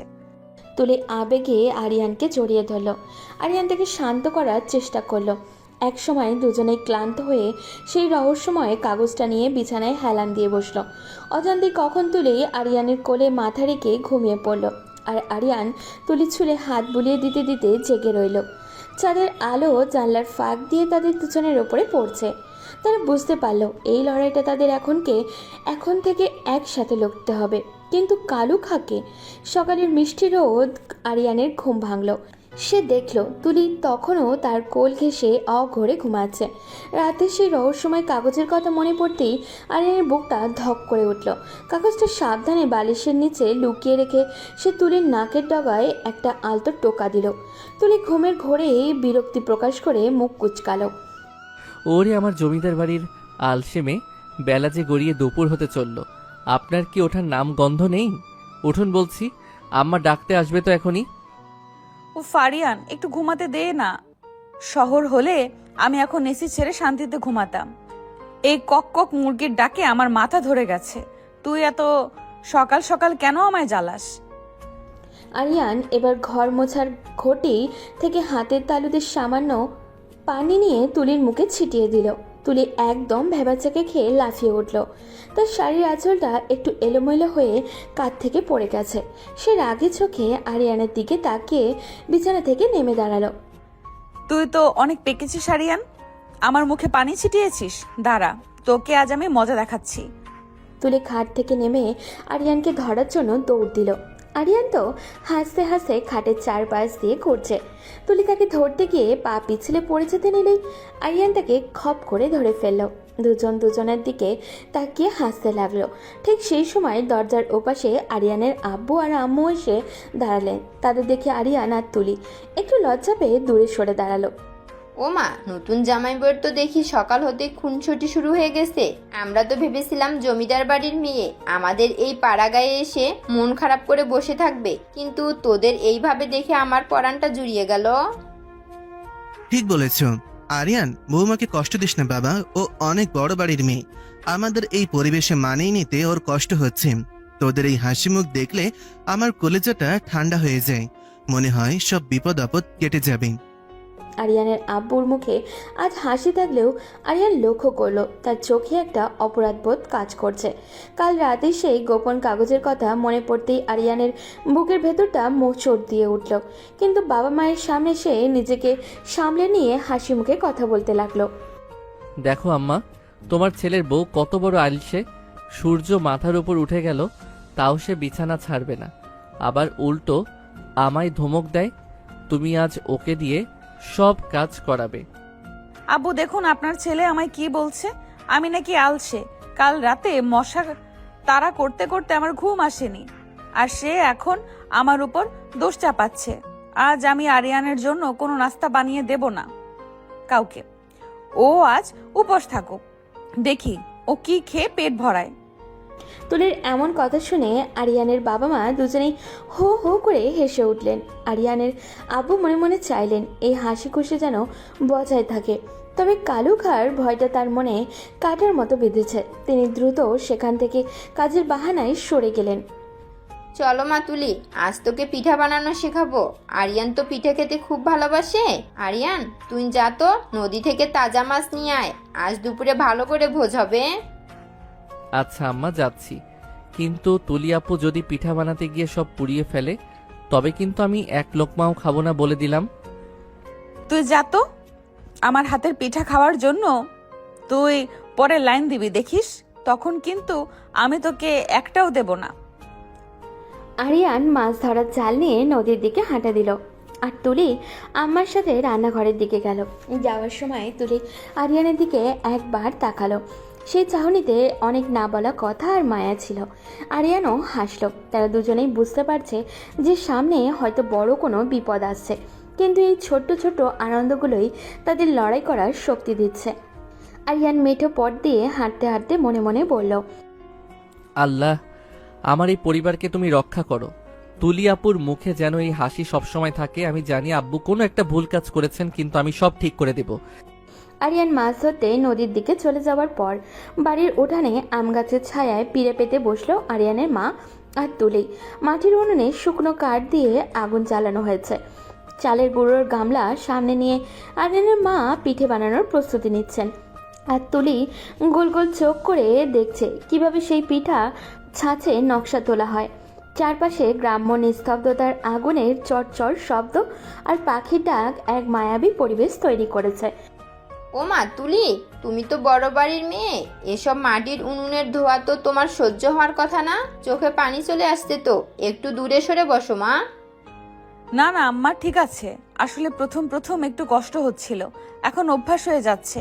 আর আপনার হাতের পিঠা খাওয়ার লোভে আমি এই ধোয়া কেন, ঝড় বৃষ্টিও সহ্য করতে রাজি।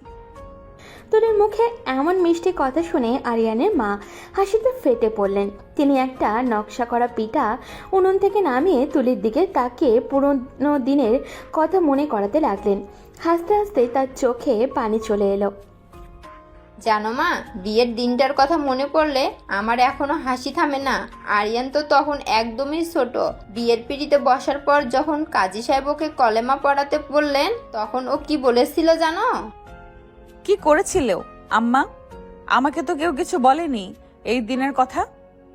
কাজী সাহেব যখন বললেন বলো কবুল, তখন আরিয়ান হুট করে বলে উঠল, আমি কবুল বলবো না, আগে আমাকে ওই রসগোল্লার হাঁড়িটা দাও। ও ভেবেছিল কলেমা পড়ার সে রসগোল্লা খাওয়াটাই বেশি জরুরি। সব মেহমান তো হাসতে হাসতে শেষ। সত্যি আম্মা, আরিয়ান এত লোভী ছিল? আমি তো জানতাম ও শুধু ভয় পায়, এখন দেখছি ও একটা পেটুকো। তুলির হাসি দেখে আরিয়ানের মা আরও উৎসাহিত হলেন। তিনি পিঠার নকশা করতে করতে আরেকটা ফানি ঘটনার কথা মনে করিয়ে দিলেন।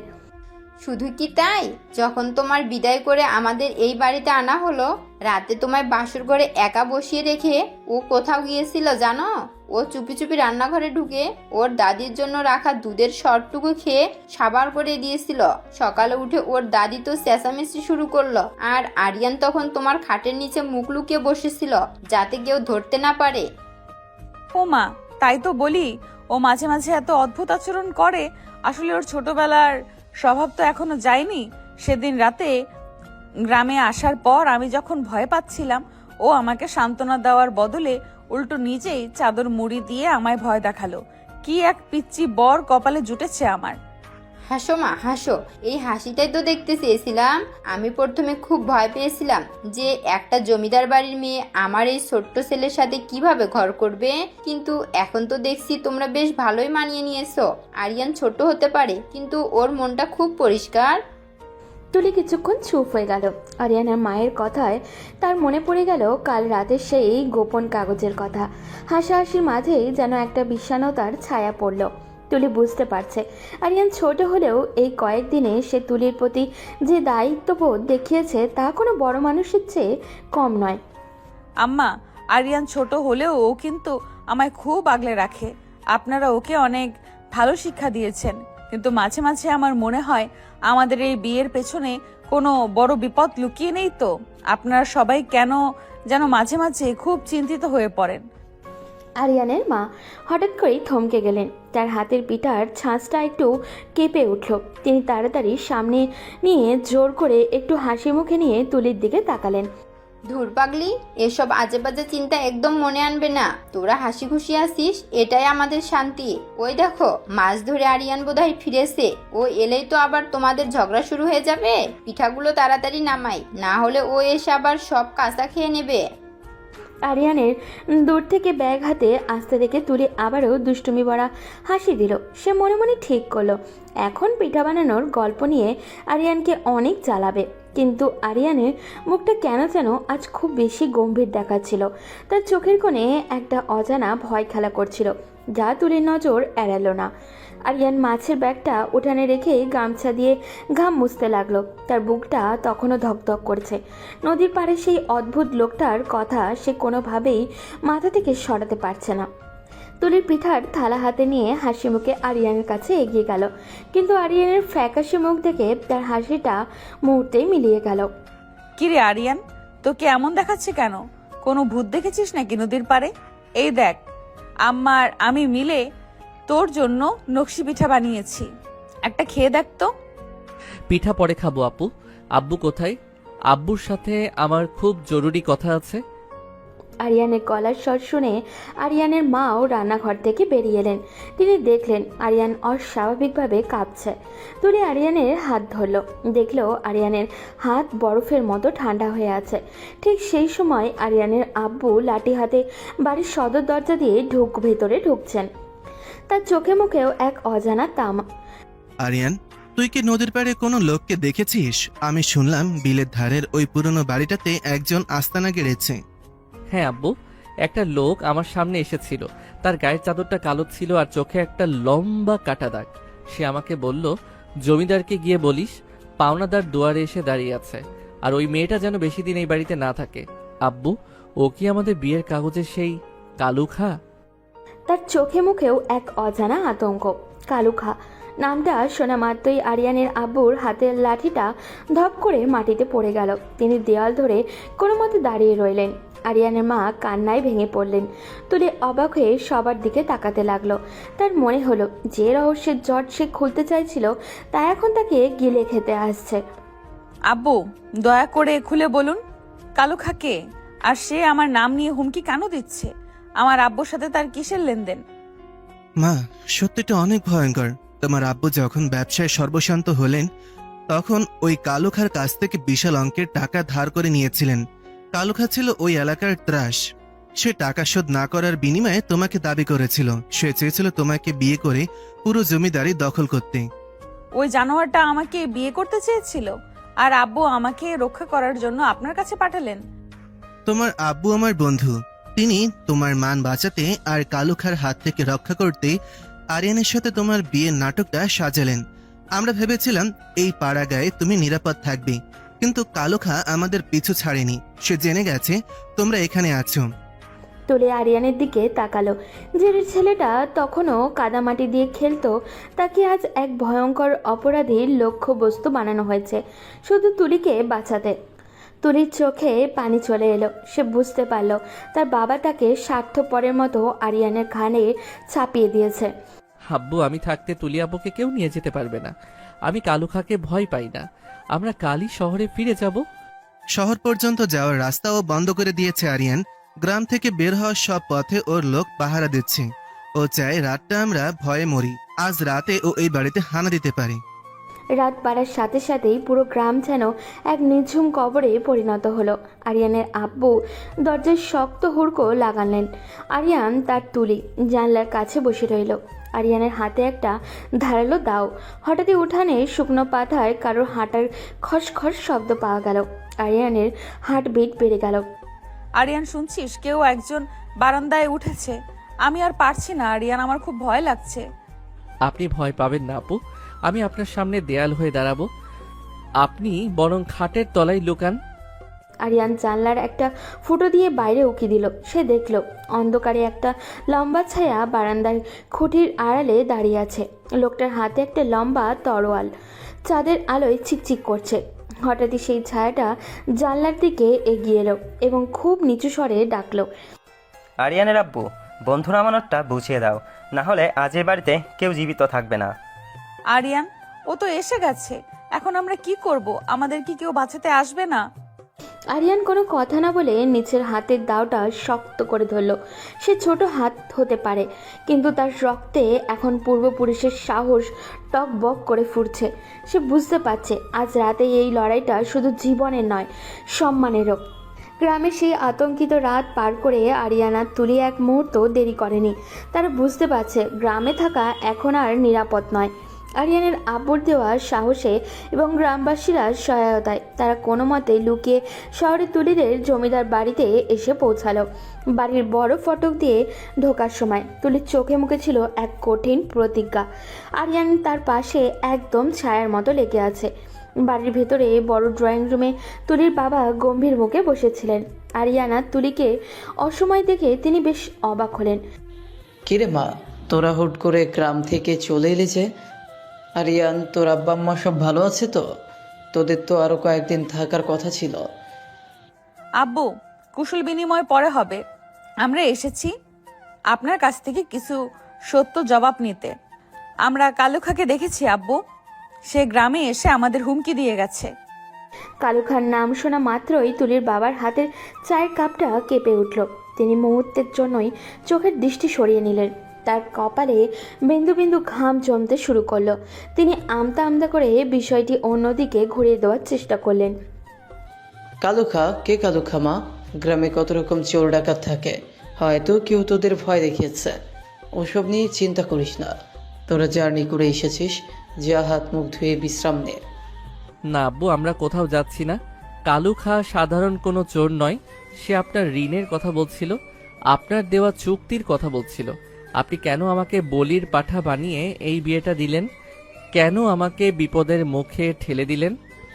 আরিয়ান, তুমি ছোট মানুষ, ছোটদের মতো থাকো, বড়দের সব বিষয়ে কথা বলতে নেই। মা তুলি, তুই অন্তত ওকে বোঝা। না আব্বু, আজ আরিয়ানের এই প্রশ্নের উত্তর আপনাকে দিতেই হবে। আরিয়ান ছোট হতে পারে, কিন্তু সে আমাকে গ্রামের ওই শয়তানগুলোর হাত থেকে বাঁচিয়ে নিয়ে এসেছে। আপনি যদি আজ সত্যি না বলেন, তবে আমি এই বাড়ি ছেড়ে চিরকালের জন্য চলে যাব। আমার আরিয়ানের আব্বু সব বলেছে, কিন্তু আপনার মুখ থেকে আমি পুরোটা শুনতে চাই। কালুখার সাথে আপনার আসল সম্পর্ক কি? তুলির এমন যে দেখে তার বাবা আর নিজেকে সামলাতে পারলেন না। তিনি বুঝতে পারলেন তার সাজানো গোপন দেওয়ালটা আজ ভেঙে পড়েছে। তিনি একটা দীর্ঘশ্বাস ফেলে সোফায় ধপ করে বসে পড়লেন। তার দুই হাতে মুখ ঢেকে খুব নিচু স্বরে কাঁদতে শুরু করলেন। ক্ষমা করিস মা আমাকে। আমি জানতাম একদিন না একদিন তোকে সব বলতেই হবে। কালুখা কোনো সাধারণ মহাজন নয়, সে ছিল আমার ব্যবসায়িক পার্টনার। কিন্তু সে তলে তলে আমার সব সম্পত্তি আত্মসাৎ করার পরিকল্পনা করেছিল। আমি যখন বুঝতে পারলাম আমি নিঃস্ব হয়ে গেছি, তখন সে এক ভয়ঙ্কর শর্ত দিল। সে জমিদারি ফিরিয়ে দেওয়ার বিনিময়ে তোকে বিয়ে করতে চাইল। আর আপনি আপনার বন্ধুর সাথে মিলে এই বিয়ের নাটকটা করলেন? হ্যাঁ রিয়ান, কালুখাকে আইনগতভাবে আটকাতে হলে তুলিকে অন্য কারো ঘরণী হতেই হতো। তাই তোর আব্বুর সাথে পরামর্শ করে এই বিয়েটা দেওয়া হয়েছিল, যাতে কালুখার কোনো অধিকার না পায়। কিন্তু আমি বুঝতে পারিনি কালুখা তোদের গ্রামে পর্যন্ত পৌঁছে যাবে। সে এক হিংস্র পশুর মতো আমার পিছু নিয়েছে। মানে আপনি নিজের সম্পদ বাঁচাতে আমাকে একটা ছোট ছেলের সাথে বেঁধে দিলেন।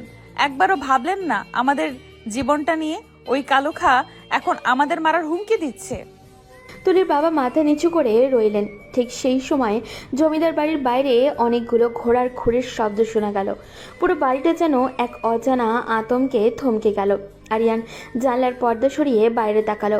সে দেখলো অনেকগুলো মশাল নিয়ে কালুখার লোকেরা জমিদার বাড়ির ফটো ঘিরে ফেলেছে। আর সবার সামনে কালো ঘোড়ায় চড়ে বসে আছে সেই কাটা দাগের লোকটা, কালুখা। জমিদার সাহেব, গোপন করে কতদিন থাকবে? আমানত যখন ফেরত দিচ্ছে না, তখন আমি নিজেই ছিনিয়ে নিতে এসেছি। আজ থেকে এই জমিদার বাড়ি আমার, আর তুলিও আমার। তুলি আর আরিয়ান একে অপরের হাত শক্ত করে ধরল। তুলির বাবার মুখে ফ্যাকাশে হয়ে গেল। ড্রয়িং রুমের বিশাল ঝাড়বাতিটা যেন কাঁপতে শুরু করলো। আরিয়ান বুঝতে পারল এবার আর লুকানোর জায়গা নেই। লড়াইটা এখন জমিদার বাড়ির ভেতরেই শুরু হতে যাচ্ছে। জমিদার বাড়ির বড় লোহার গেটটা ভেঙে কালুখা তার দলবল নিয়ে ভেতরে ঢুকে পড়ল। সবার হাতে মশাল, সেই আলোয় পুরো উঠান লাল হয়ে আছে। কালুখা লাথি মেরে বড় ঘরের দরজাটা খুলে ভেতরে ঢুকলো। তার হাতে একটা বড় তলোয়ার আর চোখ রাগে আগুন। তুলির বাবা ভয়ে সোফার কোণে কুঁকড়ে বসে রইলেন, কিন্তু আরিয়ান একটুও নড়ল না। সে তুলির সামনে পাহাড়ের মতো বুক টান করে দাঁড়িয়ে রইল। কি জমিদার সাহেব, ভেবেছিলেন এটুকু একটা বাচ্চার সাথে মেয়েকে বিয়ে দিয়ে কালুখার হাত থেকে বাঁচবেন? এই পিচ্ছি বর কি আপনাকে রক্ষা করতে পারবে? খবরদার কালুখা, এক পাও সামনে আসবি না। এটা জমিদার বাড়ি, এখানে তোর মতন শয়তানের কোনো জায়গা নেই। পুলিশকে খবর দেওয়া হয়েছে, তারা এখনই চলে আসবে। পুলিশ?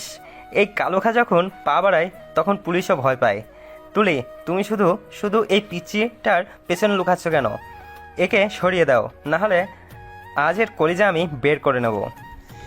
কালুখা তার তরোয়াল উঁচিয়ে আরিয়ানের দিকে এগিয়ে এলো। আরিয়ান ছোট হতে পারে, কিন্তু তার চোখে তখন কোনো ভয় ছিল না। সে জানতো আজ যদি সে ভয় পায় তবে তুলির জীবন নষ্ট হয়ে যাবে। আরিয়ান চট করে দেওয়াল থেকে জমিদারের পুরনো আমলের একটা ঢাল আর তরোয়াল নামিয়ে নিল। সে খুব কষ্টে ওই দুইটা হাতে শক্ত করে ধরল। কালুখা, আপনি মনে করেছেন আমি বাচ্চা বলে আমাকে ভয় দেখানো সহজ? আমি এই জমিদার বাড়ির জামাই। আপনি যদি আমার স্ত্রীর গায়ে হাত দিতে চান তবে আগে আমাকে মারতে হবে। তোর অনেক সাহস তো দেখছি রে, তবে এই সাহস আজ কবরে যাবে। কালুকা সজোরে আরিয়ানের উপরে তলোয়ার দিয়ে কোপ দিল। আরিয়ান দ্রুত ঢাল দিয়ে সেই আঘাত আটকে দিল। ঝনঝন শব্দে পুরো ঘর কেঁপে উঠল। আরিয়ান ছোট হওয়ার কারণে কালুখার পায়ের নিচ দিয়ে পিছলে সরে গেল এবং তরোয়ালের দিয়ে কালুখার পায়ে একটা চোট দিল। উফ, তুই আমাকে মারলি? শয়তান ছেলে, তোকে আজ আমি শেষ করে ফেলবো। কালুখা পাগল হয়ে আরিয়ানকে মারার জন্য তলোয়ার ঘোরাতে লাগলো। তুলি আর সহ্য করতে পারল না। সেও ঘরের কোণে থাকা একটা ভারী ফুলের টব তুলে নিয়ে কালুখার মাথার পিছনে সজোরে মারল। কালুখা টাল সামলাতে পারল না। সেই সুযোগে আরিয়ান লাফ দিয়ে উঠে কালুখার বুকের উপরে লাথি মারল। কালুখা ধপাস করে মেঝেতে পড়ে গেল। আপু, সরে যান, এর কাছে থাকা ঠিক না। কালুখা মেঝে থেকে ওঠার আগেই আরিয়ান তার তলোয়ারের ডগা কালুখার গলার কাছে ধরল। আরিয়ানের চোখ তখন অনেক রাগ। কালুখা অবাক হয়ে দেখল যে ছেলেকে সে তুচ্ছ মনে করেছিল সেই আজ তাকে মৃত্যুর সামনে দাঁড় করিয়েছে। ঠিক সেই সময় বাইরে পুলিশের বাঁশির শব্দ আর পাহারাদারের চিৎকার শোনা গেল। দেখলে তো আব্বু, যাকে তুমি বাচ্চা মনে করেছিলে সেই আজ আমাদেরকে রক্ষা করলো। কালুখা, তোর দিন শেষ, এখন জেলের ভাত খাবি, চল। পুলিশ ভেতরে ঢুকে কালুখা আর তার দলবলকে ধরে নিয়ে গেল। কালুখা যেতে যেতে আরিয়ানের দিকে খুব রাগী চোখে তাকালো, কিন্তু আরিয়ানের মুখে তখন জয়ের হাসি। কালুখাকে নিজে যাওয়ার পর পুরো বাড়ির শান্তি ফিরে এলো। আরিয়ান টায়ার্ড হয়ে মেঝেতে বসে পড়ল। তার হাত তখন কাঁপছে। আরিয়ান, এটা কিভাবে করলি? আমি তো ভেবেছিলাম আজ আমরা মরেই যাব। তুই আমাকে বাঁচালি আরিয়ান। আমি তো আগেই বলেছি আপু, আমি মরে গেলেও আপনার হাত ছাড়বো না। আপনি জমিদার গিন্নি হতে পারেন, কিন্তু আপনাকে পাহারা দেওয়ার দায়িত্ব তো আমারই। তুলির বাবা ধীর পায়ে তার কাছে এগিয়ে এলেন। তার চোখে আজ গর্ব আর অনুশোচনার পানি। তিনি আরিয়ানের মাথায় হাত রাখলেন। তিনি বুঝতে পারলেন ছোট হলেও আরিয়ানের সাহসটা অনেক বড়। জমিদার বাড়ির সেই ভয়ঙ্কর রাতটা শেষ হলো এক বীরত্বের গল্প দিয়ে। কালুখার সেই ভয়ঙ্কর ঝামেলার পর কয়েকদিন কেটে গেছে। জমিদার বাড়িতে এখন আর কোনো ভয় নেই, চারিদিকে শুধু শান্তি আর শান্তি। আজ পূর্ণিমার রাত, জমিদার বাড়ির বিশাল ছাদের উপরে সাদা চাঁদের আলো এসে পড়েছে। চারিদিক যেন রূপকথার মতো পরিবেশ। তুলি আজ হালকা গোলাপি রঙের একটা সুতির শাড়ি পরে ছাদে একা দাঁড়িয়ে আছে। তার লম্বা চুলগুলো রাতের বাতাসে উঠছে। সে মনে মনে ভাবছিল আরিয়ানের কথা। ছেলেটা সেদিন নিজের জীবন বাজি রেখে তাকে বাঁচালো, অথচ এখন সামনে এলেই লজ্জা পায়। আপনি এখানে একা দাঁড়িয়ে আছেন কেন? নিচে চলুন, আম্মা আপনার জন্য পায়েস পাঠিয়েছেন। আরিয়ান চুপি চুপি সিঁড়ি দিয়ে ছাদে উঠে এসেছে। তার হাতে একটা ছোট্ট প্যাকেট আরিয়ানকে এখন আগের চেয়ে একটু সাহসী আর লম্বা দেখাচ্ছে।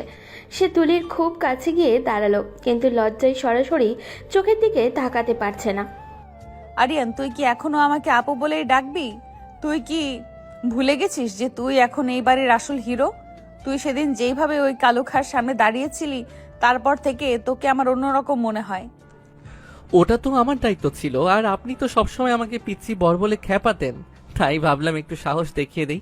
এই নিন, আপনার জন্য একটা জিনিস এনেছি। আরিয়ান তার হাতের প্যাকেটটা তুলির দিকে এগিয়ে দিল। তুলি খুব কৌতূহল নিয়ে প্যাকেটটা খুলল। ভেতরে দেখলো ঝকঝকে রূপালি রঙের এক জোড়া নূপুর।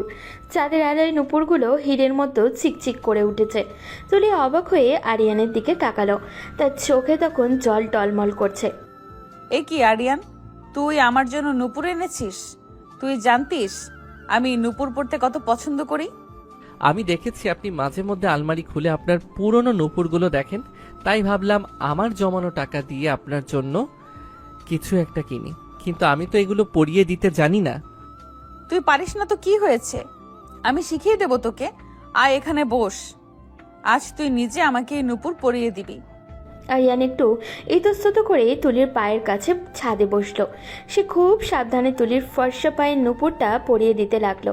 আরিয়ান হাতের আঙুল যখন তুলির পায়ে লাগলো, তুলির সারা শরীরে এক অদ্ভুত কাঁপন বয়ে গেল।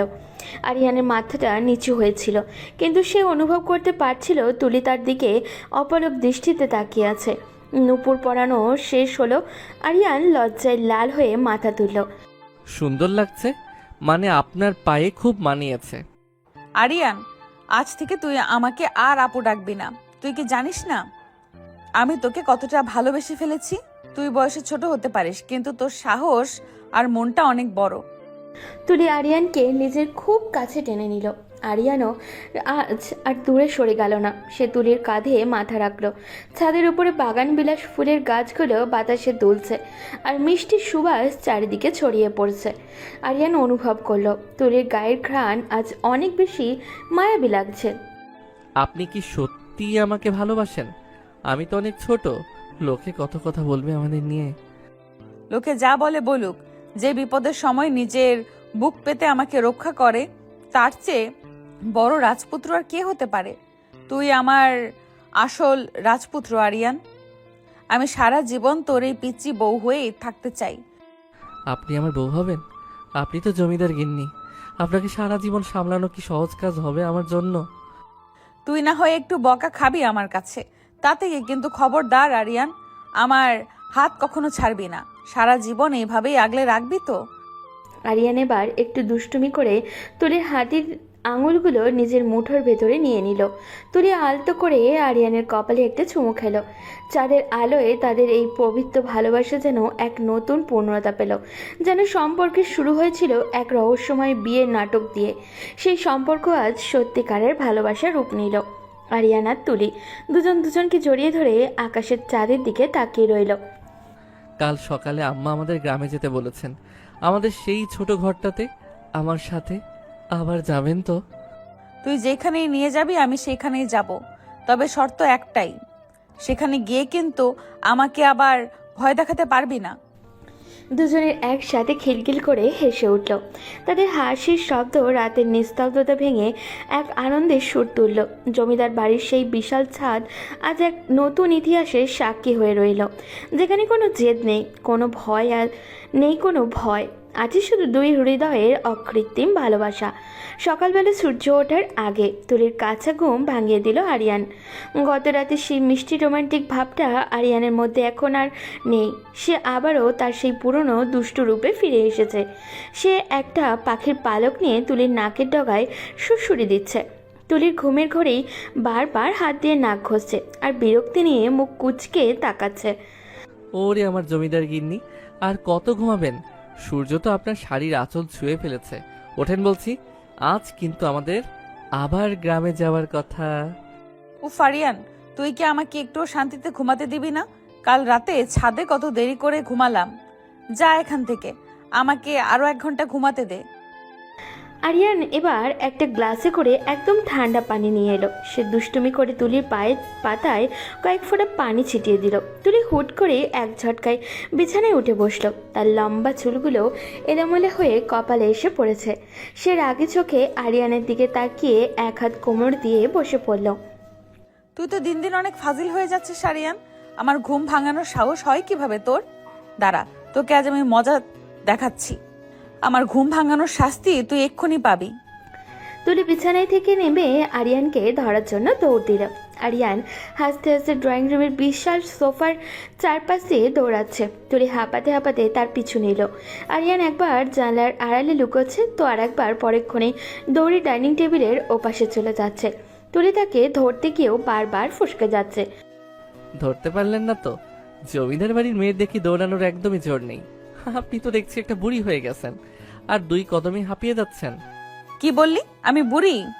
দাঁড়া, তোকে আজ আমি ধরবই, তারপর দেখবি এই বুড়ি তোকে কি করে।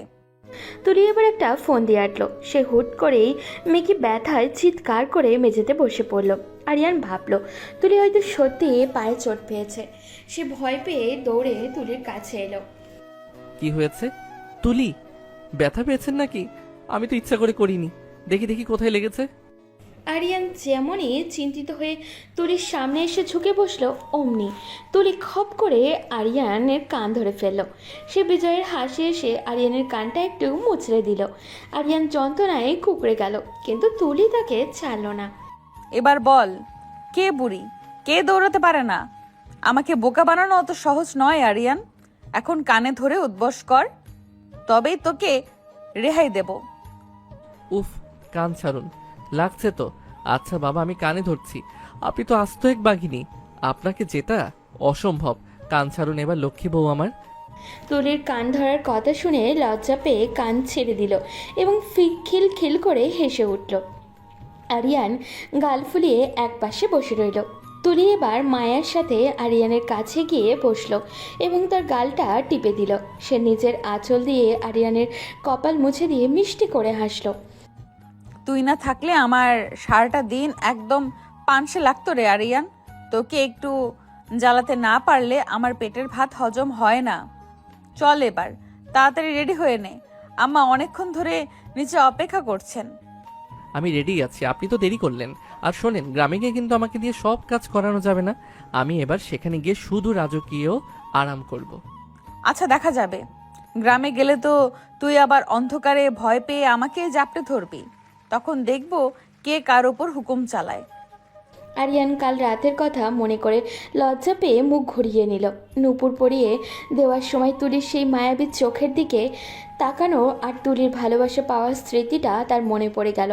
তুলি সেটা দেখে আবারও হাসতে লাগলো। তাদের এই ঝগড়া আর হাসাহাসি দেখে বাড়ির লোকজন আড়ালে দাঁড়িয়ে হাসছে। নুপুর দুটো কিন্তু আপনার পায়ে খুব সুন্দর লাগছে, ওটা খুলবেন না যেন। কখনো খুলবো না আরিয়ান। এই নুপুরের শব্দ তোকে সব সময় মনে করিয়ে দেবে যে আমি তোর পাশেই আছি।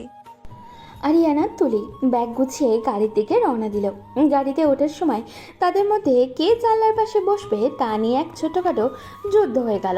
এই মিষ্টি খুনসুটি নিয়েই তারা আবারও সেই মেঠো পথের গ্রামের দিকে যাত্রা শুরু করলো, যেখানে একসময় শুধু ভয় আর রহস্য ছিল।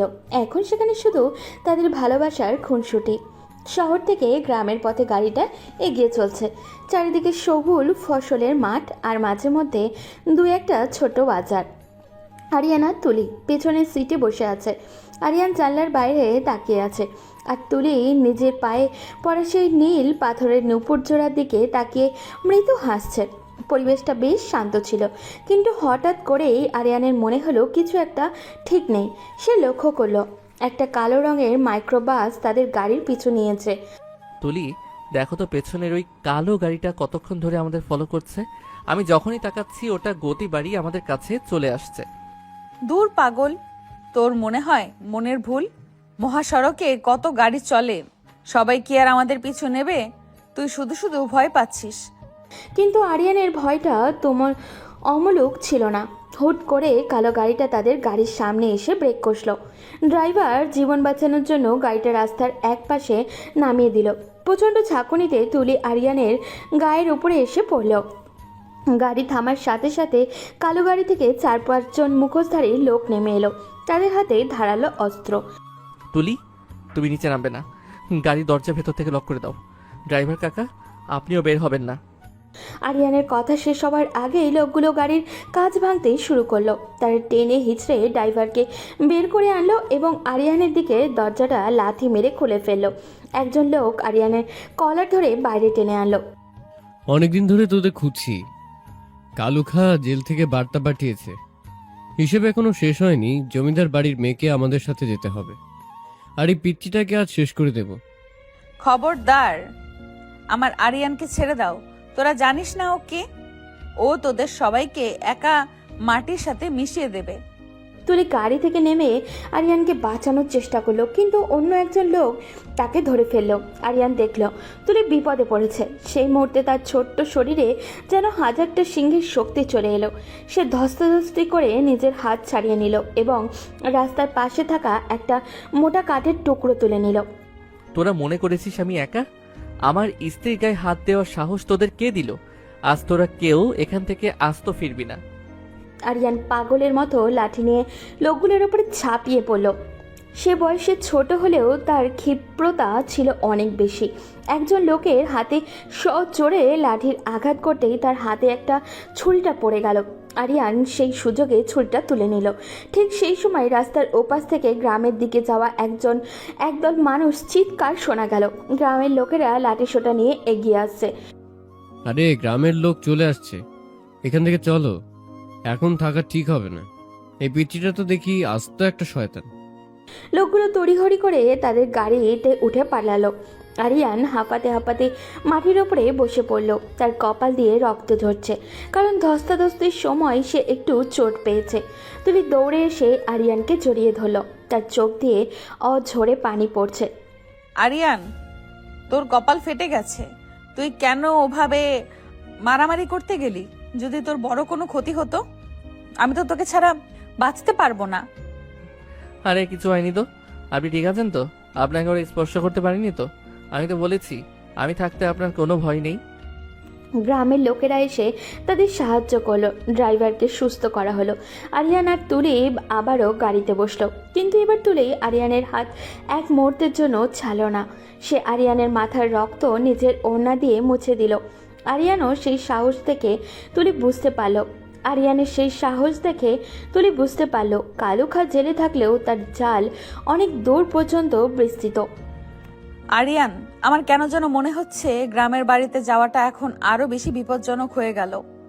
কালুখা আমাদের মারার জন্য লোক পাঠিয়েছে। আমরা কি গ্রামে না গিয়ে অন্য কোথাও যাব?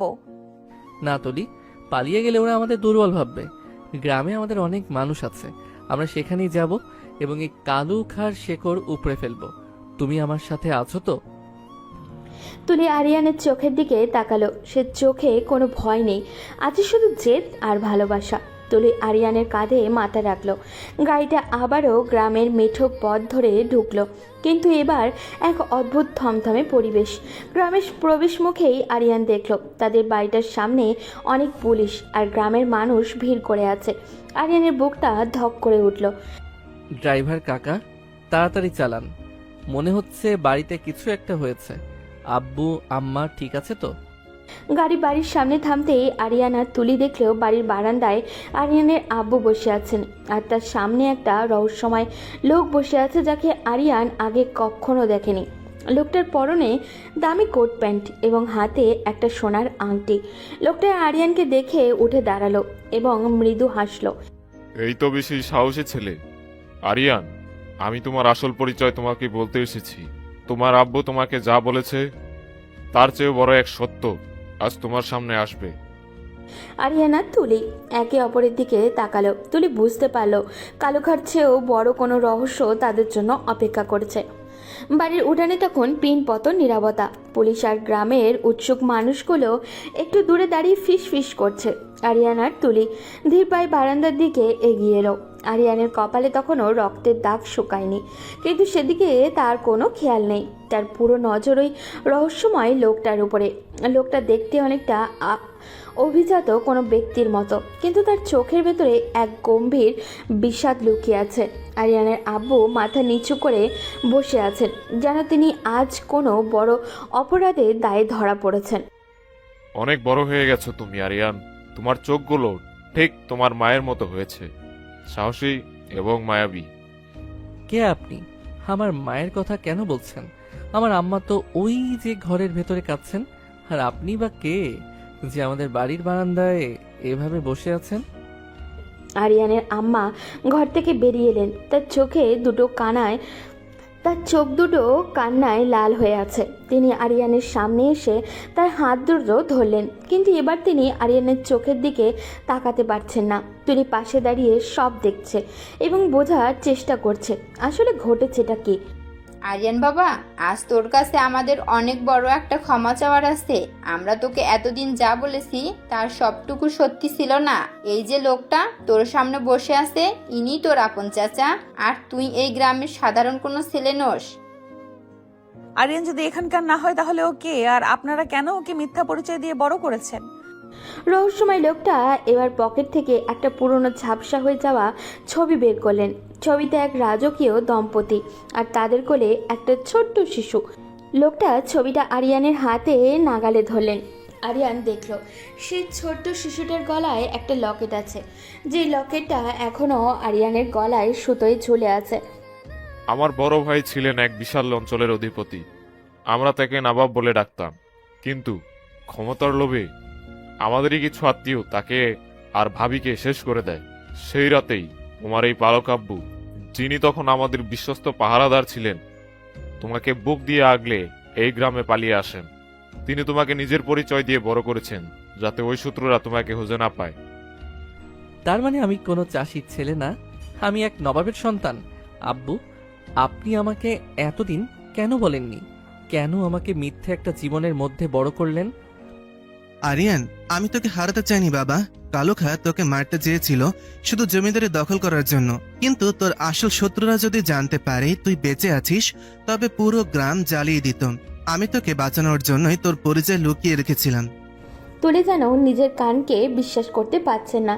সে যাকে এতদিন পিচ্ছি বর বলে খ্যাপাতো, যাকে তুচ্ছ মনে করত, সে আসলে তার চেয়েও বড় কোনো বংশের উত্তরাধিকারী। তুলির মনে একটা অজানা ভয় কাজ করতে লাগলো। যদি আরিয়ান তার আসল পরিচয় ফিরে পায় তবে কি সে তুলিকে আর মনে রাখবে? আরিয়ান, তুই কি সব শুনে বদলে যাবি? এখন তো তুই অনেক বড় মানুষ, তোর তো এখন কত কি আছে। এই ছোট্ট জমিদার বাড়ির মেয়েকে কি তোর আর প্রয়োজন হবে? আপনি এসব কি বলছেন তুলি? পরিচয় বদলে যেতে পারে, কিন্তু আমার মনটা তো বদলায়নি। আমি আজও সেই আরিয়ান যে আপনার নূপুর পরিয়ে দিয়েছিল। কিন্তু এই লোকটা এখন এখানে কেন এসেছেন? আমি এসেছি তোমাকে তোমার সিংহাসন বুঝিয়ে দিতে।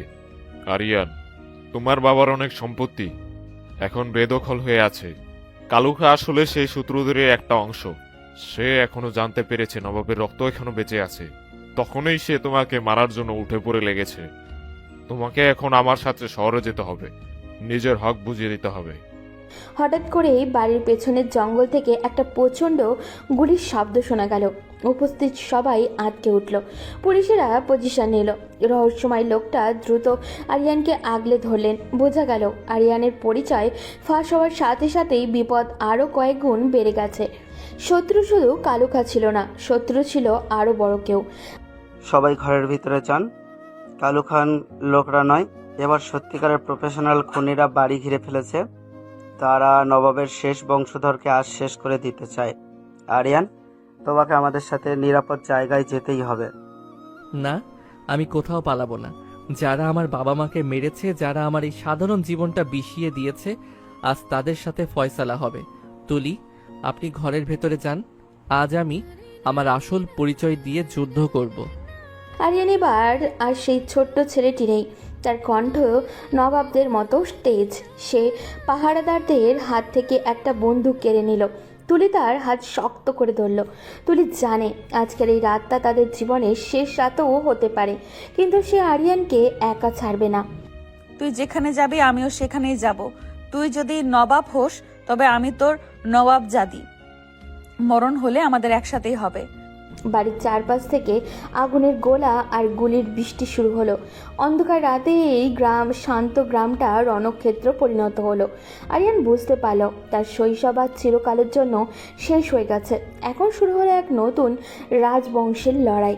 চারিদিকে গুলির শব্দে আর মানুষের চিৎকারে গ্রামের শান্ত আকাশটা যেন ছিঁড়ে যাচ্ছিল। আরিয়ানদের বাড়ির চারপাশে এখন কালো ধোঁয়ায় ছেয়ে গেছে। আরিয়ানের আব্বু আর আম্মাকে পুলিশ নিরাপদে একটা ঘরে নিয়ে আটকে রেখেছে। বারান্দায় দাঁড়িয়ে আছে আরিয়ান, তার পাশে বীরাঙ্গনার মতো দাঁড়িয়ে আছে তুলি। আরিয়ানের হাতে এখন একটা বন্দুক, যা সে খুব শক্ত করে ধরে আছে। তার চোখে এখন আর সেই ছোট্ট বাচ্চাটার সরলতা নেই, সেখানে জ্বলছে এক হারানো বংশের প্রতিশোধের আগুন। এই যে রহস্যময়ী লোক, আপনি বলেছিলেন যারা আমার বাবা মাকে মেরেছে তারা আজ এখানেই আসবে। আমি তাদের সামনাসামনি দেখতে চাই। তারা আসুক, আজ এই মাঠেই সবকিছু শেষ হবে। আরিয়ান, পাগলামি করো না। ওরা সংখ্যায় অনেক বেশি। ওরা ভাড়াটে খুনি। তুমি ঘরের ভিতরে যাও, পুলিশ ওদের সামনে নেবে। আরিয়ানকে আপনি এখনো চেনেন না? ও যখন একবার জেদ ধরে তখন পাহাড়ও ওর সামনে মাথা নত করে। আর আমি ওর পাশে থাকতে কোনো খুনি আমাদের ছুঁতেও পারবে না। আরিয়ান, তুই ভয় পাস না, আমি তোর পাশেই আছি। হঠাৎ করেই বাগানের দিক থেকে 3-4 মুখোশধারী লোক বাড়ির ভেতরে ঢুকে পড়ল। তাদের হাতে ভয়ঙ্কর সব অস্ত্র। পুলিশ অফিসাররা তাদের আটকানোর চেষ্টা করতেই দুপক্ষের মধ্যে প্রচণ্ড লড়াই শুরু হয়ে গেল। একটা গুলি এসে বারান্দার খুঁটিতে লাগলো। তুলি একটু ভয় পেলেও আরিয়ান এক চুলও নড়ল না। সে বন্দুক তাক করে একটা নিখুঁত নিশানায় ট্রিগার টিপল। একজন মুখোশধারী লোক চিৎকার করে মাটিতে পড়ে গেল।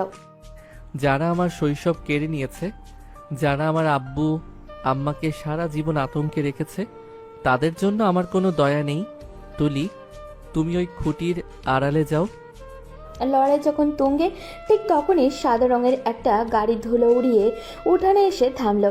গাড়ি থেকে নামলো একজন বয়স্ক লোক, যার চোখে চশমা। তাকে দেখে আরিয়ানের সাথে থাকা ওই রহস্যময় লোকটিও থমকে গেল। নবাগত লোকটা সোজা আরিয়ানের দিকে তাকিয়ে হাসলো। বাহ, বাঘের বাচ্চা তবে বাঘেই হয়েছে। আরিয়ান, আমি তোমার বাবার উকিল। এই রহস্যময় লোকটি তোমাকে যা বলেনি তা হলো তোমাকে রক্ষা করতে নয়, বরং এক বিশাল ষড়যন্ত্রের জালে ফাঁসাতে সে এখানে এসেছে। এই লোকটাই কালুখাকে টাকা খাইয়েছিল তোমাকে মারার জন্য। কি বললেন?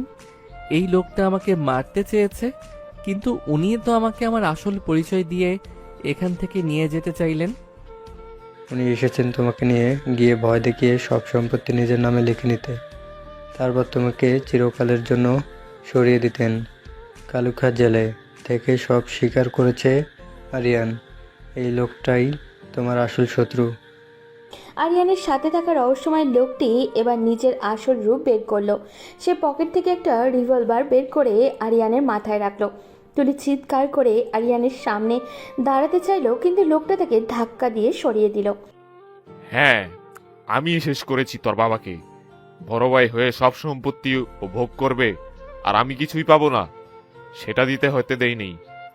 আজও তোকে বাঁচতে দিতাম না, যদি না এই উকিলটা সব জেনে যেত। আরিয়ান, দলিলগুলোতে সই কর, না হলে আজ তোর এই চোখের সামনে তোর বউকে শেষ করে দেব। তুই একটা পিশাচ আরিয়ান, ওর কথা শুনবি না। ও তোকে মারলেও আমি একা ছাড়বো না একে। আরিয়ান বুঝতে পারল সময় খুব কম। সে হঠাৎ করে নিজের শরীরটা নিচু করে লোকটার পায়ে একটা সৎ জোরে লাথি মারল। লোকটা তাল সামলাতে না পেরে নিচে পড়ে গেল। আরিয়ান ক্ষিপ্ত গতিতে তার হাত থেকে রিভলভারটা কেড়ে নিল। ঠিক সেই মুহূর্তে পুলিশ চারপাশ থেকে লোকটাকে ঘিরে ফেলল। আপনি আমার রক্তের হতে পারেন, কিন্তু আপনি আমার পরিবারের কেউ না। আমার পরিবার হলো ওই ঘরের ভেতরে থাকা আমার কৃষক আব্বু আম্মা আর আমার এই জেদি বউটা। আপনার মতো খুনিকে আমি আত্মীয় বলে পরিচয় দিতে ঘৃণা করি। পুলিশ অফিসার, একে নিয়ে যান। পুলিশ যখন ওই রহস্যময় লোকটিকে টেনে নিয়ে যাচ্ছিল তখন আরিয়ান ক্লান্ত হয়ে বারান্দার সিঁড়িতে বসে পড়ল। তার শরীর কাঁপছিল, এত বড় একটা সত্যি সে নিতে পারছিল না। তুলি দৌড়ে এসে আরিয়ানের পাশে বসলো এবং তার মাথাটা নিজের কাঁধে টেনে নিল। আরিয়ানের চোখে তখন অঝরে পানি পড়ছে। তুলি, আমার সব পরিচয় ওলট পালট হয়ে গেল। আমি এখন কে? আমি কি সেই বড় ঘরের ছেলে নাকি এই বাড়ির ছোট আরিয়ান? আমার খুব ভয় লাগছে। তুই যেই হোস না কেন, তুই আমার আরিয়ান। তুই নবাবের ছেলে হয়ে রাজ সিংহাসনে বসবি নাকি সাধারণ মানুষ হয়ে গ্রামে থাকবি সেটা বড় কথা না। বড় কথা হলো তুই একজন সাহসী মানুষ। আমি তোকে এইভাবেই ভালোবাসি। আরিয়ানের আব্বু আর আম্মা ঘর থেকে বেরিয়ে এলেন। তারা আরিয়ানকে জড়িয়ে ধরলেন। আরিয়ানের আব্বু বুঝতে পারলেন তার ছেলে আজ সত্যিকারের বীর হয়েছে। উকিল সাহেব আরিয়ানের হাতে একটা চাবি আর কিছু কাগজ দিয়ে বললেন যে আরিয়ান চাইলে এখন থেকে শহরের সেই বিশাল প্রাসাদে গিয়ে থাকতে পারে। উকিল কাকা, ওই প্রাসাদ আমার লাগবে না। আমি এই মেঠো পথ আর এই মাটির বাড়িতেই সুখে আছি। তবে আমার বাবার সম্পত্তি দিয়ে আমি এই গ্রামে স্কুল আর হাসপাতাল বানাবো। আমি আরিয়ান হয়ে মানুষের পাশে থাকতে চাই। আরিয়ানের এই কথা শুনে তুলির বুকটা গর্বে ভরে উঠল। সে আরিয়ানের হাতটা শক্ত করে ধরল।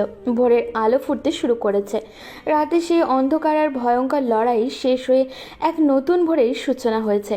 আরিয়ান আর তুলি একসাথে আকাশের লাল আভার দিকে তাকিয়ে রইল। ঝগড়া, মারামারি আর জীবনের সব বড় রহস্য সমাধানের পর আজ গ্রামটা যেন এক মায়াবী শান্তিতে ডুবে আছে। গতরাতে সেই ভয়ঙ্কর লড়াইয়ের পর আজ বিকেলের আকাশটা অনেক বেশি পরিষ্কার। নীল আকাশে তুলোর মতো সাদা মেঘ উঠছে। আরিয়ান আর তুলি বাড়ির পেছনের ছোট্ট নদীটার ধারে গিয়ে বসেছে ওরা। নদীর পাড়ে অনেকগুলো কাশফুল বাতাসে দুলছে।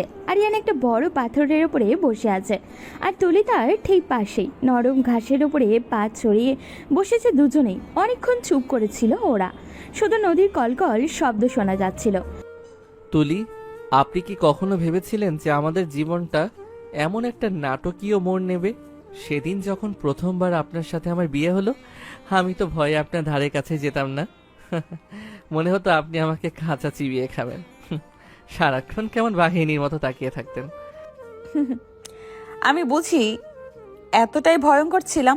তুই তখন একটা পিচ্চি ছিলি, সব সময় কান্নাকাটি করতি আর আমাদের পেছনে পেছনে ঘুরতি। আর এখন দেখ, তুই বড় বড় ডাকাতদের সাথে লড়ছিস, নিজের অধিকার বুঝে নিচ্ছিস। সত্যি আরিয়ান, তুই অনেক পাল্টে গেছিস। তোকে এখন আর সেই ছোট্ট আরিয়ান বলে চেনাই যায় না।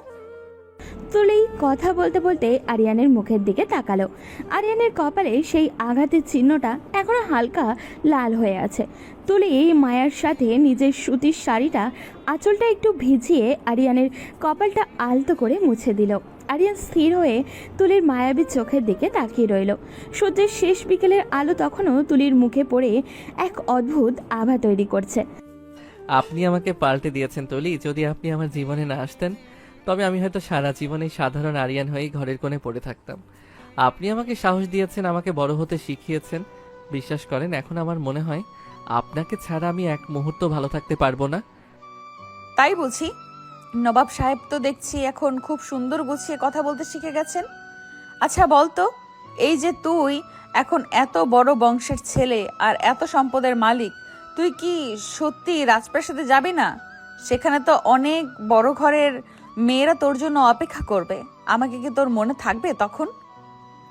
রাজকন্যা দিয়ে আমি কি করব? আমার রাজপ্রাসাদ তো আপনারই ভালোবাসার মধ্যে। আর আমার কাছে আপনি তো পৃথিবীর একমাত্র রাজকন্যা। আপনি চাইলে আমি এই নদীর পাড়ে ছোট্ট একটা কুঁড়ে ঘর বানিয়ে আপনার সাথে সারা জীবন কাটিয়ে দেব। বিশ্বাস করেন তুলি, আমি আপনাকে আগের চেয়েও অনেক অনেক বেশি ভালোবাসি। আরিয়ান প্রথমবার এত সরাসরি আর সহজভাবে তুলিকে তার মনের কথা বলল। তুলি এক মুহূর্তের জন্য স্তব্ধ হয়ে গেল। তার বুকের ভেতরটা কেমন যেন ধকধক করতে লাগলো। সে আরিয়ানের কাঁধে নিজের মাথাটা রাখলো। আরিয়ান খুব সাবধানে তুলির হাতটা নিজের হাতের মুঠোয় নিল। তুলির পায়ে থাকা সেই নীল পাথরের নুপুরটা থেকে মৃদু শব্দ শোনা যাচ্ছে, যা আরিয়ানের কানে সুরের মতো লাগছে। আরিয়ান, তুই ছোট বলে আমি তোকে অনেক জ্বালিয়েছি, অনেক শাসন করেছি, কিন্তু সত্যি বলতে কি আমার মনের ভেতরটা সবসময় তোকে খুঁজতো। তুই যখন কাল বিপদে পড়েছিলি তখন আমার মনে হচ্ছিল আমার পৃথিবী থেমে গেছে। আমি বুঝে গেছি তুই শুধু আমার নামমাত্র বর্ণস, তুই আমার জীবনের অংশ হয়ে গেছিস। তোকে ছাড়া এই জমিদার গিন্নি একদম অচল। আরিয়ান এবার তুলির কপালে আলতো করে একটা চুমু খেলো। চারপাশে ঝিঝি পোকার ডাক আর সন্ধ্যার শান্ত পরিবেশ যেন তাদের এই ভালোবাসার সাক্ষী হয়ে রইল। আরিয়ান পকেট থেকে একটা ছোট্ট রেশমি ফিতে বের করলো। সে খুব শখ করে এইটা আজ শহর থেকে আনিয়েছে। আপনার চুলগুলো সব সময় বাতাসে ওড়ে তো, তাই আপনার জন্য এই লাল ফিতেটা এনেছি। দিন তো, আমি নিজ হাতে আপনার চুলে এটা বেঁধে দেই, দেখি কেমন লাগে আমার বউকে। আরিয়ান খুব মনোযোগ দিয়ে আর অনেক যত্ন করে তুলির লম্বা কালো চুলে লাল রঙের রেশমের ফিতেটা বেঁধে দিল। তুলি চোখ বন্ধ করে আরিয়ানের এই আদর আর মায়া অনুভব করছিল। যে ছেলেটা একসময় তাকে আপু বলে ডাকত, আজ সে তাকে সবটুকু অধিকার দিয়ে নিজের করে নিয়েছে। তাদের এই অসম বয়সের সম্পর্কটা যেন সব লোক লজ্জা আর বাধাকে হার মানিয়ে এক পবিত্র ভালোবাসায় পৌঁছে গেছে। আরিয়ান, এবার চল, আম্মা হয়তো আমাদের জন্য অনেকক্ষণ ধরে অপেক্ষা করছেন। আর শোন, কাল সকালে কিন্তু তুই আমাকে ওই বড় শিমুল গাছটার নিচে নিয়ে যাবি। আমি অনেকগুলো লাল ফুল কুড়াবো। আপনি যা হুকুম করবেন তাই হবে জমিদার গিন্নি। এখন থেকে আপনার সব আবদার পূরণ করাই আমার আসল কাজ। নবাবগিরি তো পরের কথা, আগে তো আপনার মনের রাজা হয়ে থাকতে চাই। দুজনে হাসতে হাসতে হাত ধরে মেঠো পথ দিয়ে বাড়ির দিকে হাঁটতে শুরু করলো। দূর থেকে আরিয়ানের আম্মা তাদের আসতে দেখে মনের সুখে হাসলেন। তিনি জানতেন আরিয়ান আর তুলির এই জুটিটা উপরওয়ালা নিজ হাতে গড়েছেন। তাদের জীবনে এখন আর কোনো কালো মেঘ নেই, কোনো কালুখা বা রহস্যময় লোকের ভয় নেই। আজই শুধু এক আকাশ ভালোবাসা আর একসাথে বুড়ো হওয়ার এক সুন্দর স্বপ্ন। সকালের মিষ্টি রোদে আরিয়ানদের বাড়ির উঠোনটা আজ ঝলমল করছে। গত রাতে সেই রোমান্টিক পরিবেশের পর আজ বাড়িতে যেন ঈদের আনন্দ লেগেছে। আরিয়ানের আব্বু আর আম্মা মিলে সিদ্ধান্ত নিয়েছেন আরিয়ানের পরিচয় এখন সবাই জেনে গেছে, তাই গ্রামের মানুষকে একটা বড় ভোজ খাওয়ানো হবে। বাড়ির উঠানে বিশাল চুলা খোঁড়া হয়েছে, ডেচকিতে রান্না হচ্ছে বিরিয়ানি আর খাসির মাংস। আরিয়ানের সাদা পাঞ্জাবি পরে তদারকি করছে, আর তুলি রান্নাঘরের বারান্দায় বসে আম্মার সাথে সবজি কাটছে। ওরে বাবা, বিরিয়ানির গন্ধে তো আমার পেটেই এখন ইঁদুর দৌড়াচ্ছে। মা, রান্না হতে আর কতক্ষণ? আমি কি এখনই একটু চেখে দেখতে পারি?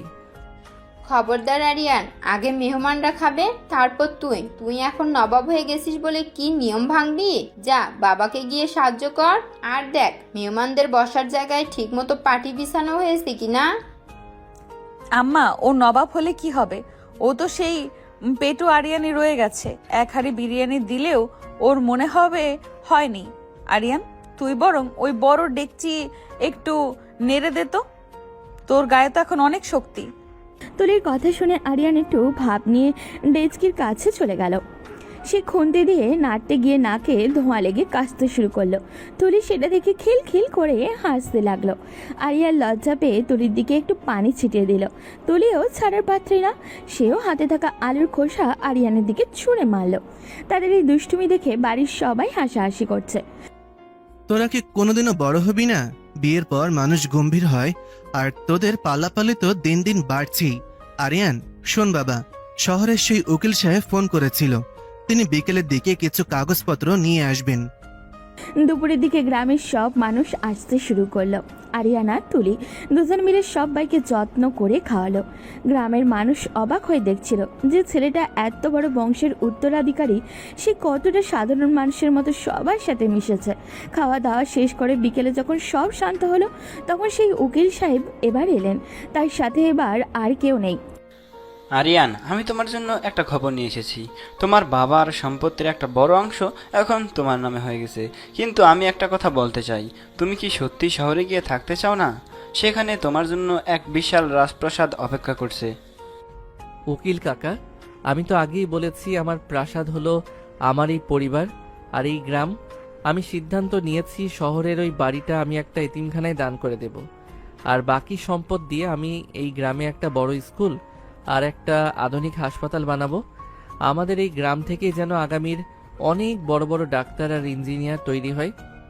আরিয়ান, তোর এই চিন্তাটা আমার খুব ভালো লেগেছে। তুই সত্যিই বড় হয়ে গেছিস। আমিও তোকে সাহায্য করব। আমি আমাদের স্কুলের বাচ্চাদের পড়াবো। জমিদার বাড়ির মেয়ে বলে অহংকার নিয়ে বসে না থেকে আমি সবার প্রিয় দিদিমণি হতে চাই। উকিল সাহেব আরিয়ানের কথা শুনে আবেগে আপ্লুত হয়ে গেলেন। তিনি আরিয়ানের মাথায় হাত রেখে দোয়া করলেন। সন্ধ্যার দিকে আরিয়ান আর তুলি আবারও সেই নদীর ধারে গেল। আজ তারা একা নয়, সাথে আছে আরিয়ানের দেওয়া সেই সুন্দর লাল ফিতা আর তুলির পায়ের নুপুরের শব্দ।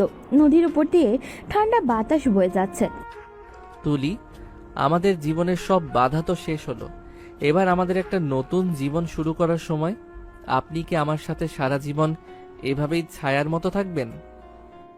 ছায়ার মতো কেন? আমি তোর সাথী হয়ে থাকবো। তুই যখনই হোঁচট খাবি আমি তোকে টেনে তুলবো, আর তুই যখনই দুষ্টুমি করবি আমি তোকে শাসন করব। মনে রাখিস, তুই যতই বড় নবাব হোস না কেন, আমার কাছে তুই এখনো সেই ছোট আরিয়ান। আরিয়ান এবার তুলির চোখের দিকে তাকালো। সেই চোখে আজ কোনো ভয় নেই, কোনো অনিশ্চয়তাও নেই। আজ শুধু এক বুক ভালোবাসা আর আগামী দিনের অনেক সুন্দর স্বপ্নের হাতছানি। আরিয়ান পকেট থেকে একটা সুন্দর আংটি বের করলো। এটা সে উকিল সাহেবের মাধ্যমে শহর থেকে আনিয়েছে। সে তুলির আঙুলে আংটিটা পরিয়ে দিল। এটা আমাদের নতুন শুরুর জন্য। আমি চাই আপনি সবসময় আমার সাথে হাসি খুশি থাকেন। আমাদের এই গল্পটা যেন গ্রামের মানুষের কাছে একটা দৃষ্টান্ত হয়ে থাকে, যে ভালোবাসা কোনো বয়স বা আভিজাত্য চেনে না। তুলে আরিয়ানের বুকে মাথা রাখলো। আকাশের রূপালী চাঁদটা যেন তাদের উপরে আশীর্বাদ ঢেলে দিচ্ছে। যে সম্পর্কে শুরু হয়েছিল কান্নাকাটি আর পালিয়ে বেড়ানো দিয়ে, সেই সম্পর্ক আজ এক বিশাল মমতার সাগরে এসে মিশেছে। আরিয়ান আর তুলির এই ছোট্ট ছোট্ট মুহূর্তগুলোই যেন তাদের জীবনের সবচেয়ে বড় সম্পদে পরিণত হলো। সময় তার নিজের গতিতে বয়ে গেছে। দেখতে দেখতে আরিয়ান আর তুলির বিয়ের কয়েকটা বছর পার হয়ে গেল। আজ পুরো গ্রাম যেন এক নতুন উৎসবে সেজেছে। আরিয়ানের সেই স্বপ্ন আজ সত্যি হয়েছে। গ্রামের মাঝখানে মাথা উঁচু করে দাঁড়িয়ে এক বিশাল স্কুল আর একটি হাসপাতাল। আজ সেই স্কুলের উদ্বোধন। আরিয়ান এখন আর সেই ছোট্ট ছেলেটি নেই, সে এখন একজন বলিষ্ঠ যুবক। আর তুলি আজ সেই স্কুলের প্রধান শিক্ষিকা। সে একটি নীল রঙের জামদানি শাড়ি পরেছে, আর চুলে সেই আরিয়ানের দেওয়া লাল ফিতেটা আজও পরম মায়ায় জড়িয়ে রেখেছে ও। তুলি, তাড়াতাড়ি করুন, সব ছাত্রছাত্রীরা তো গেটে ফুল নিয়ে দাঁড়িয়ে আছে।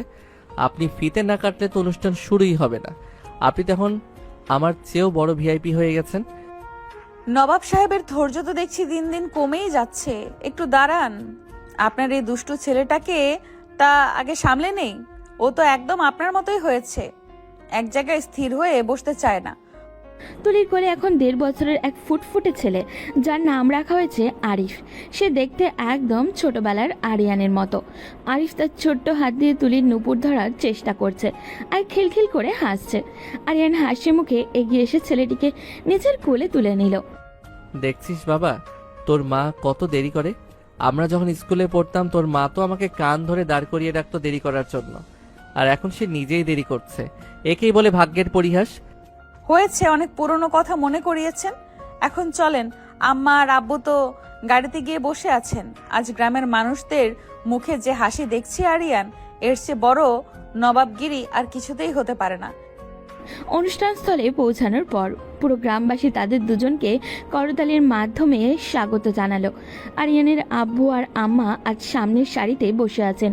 তাদের চোখে আজ গর্বে ভিজে উঠেছে। যে আরিয়ানকে তারা একসময় প্রাণভয় লুকিয়ে রেখেছিল, সেই আরিয়ান আজ পুরো গ্রামের রক্ষাকর্তা।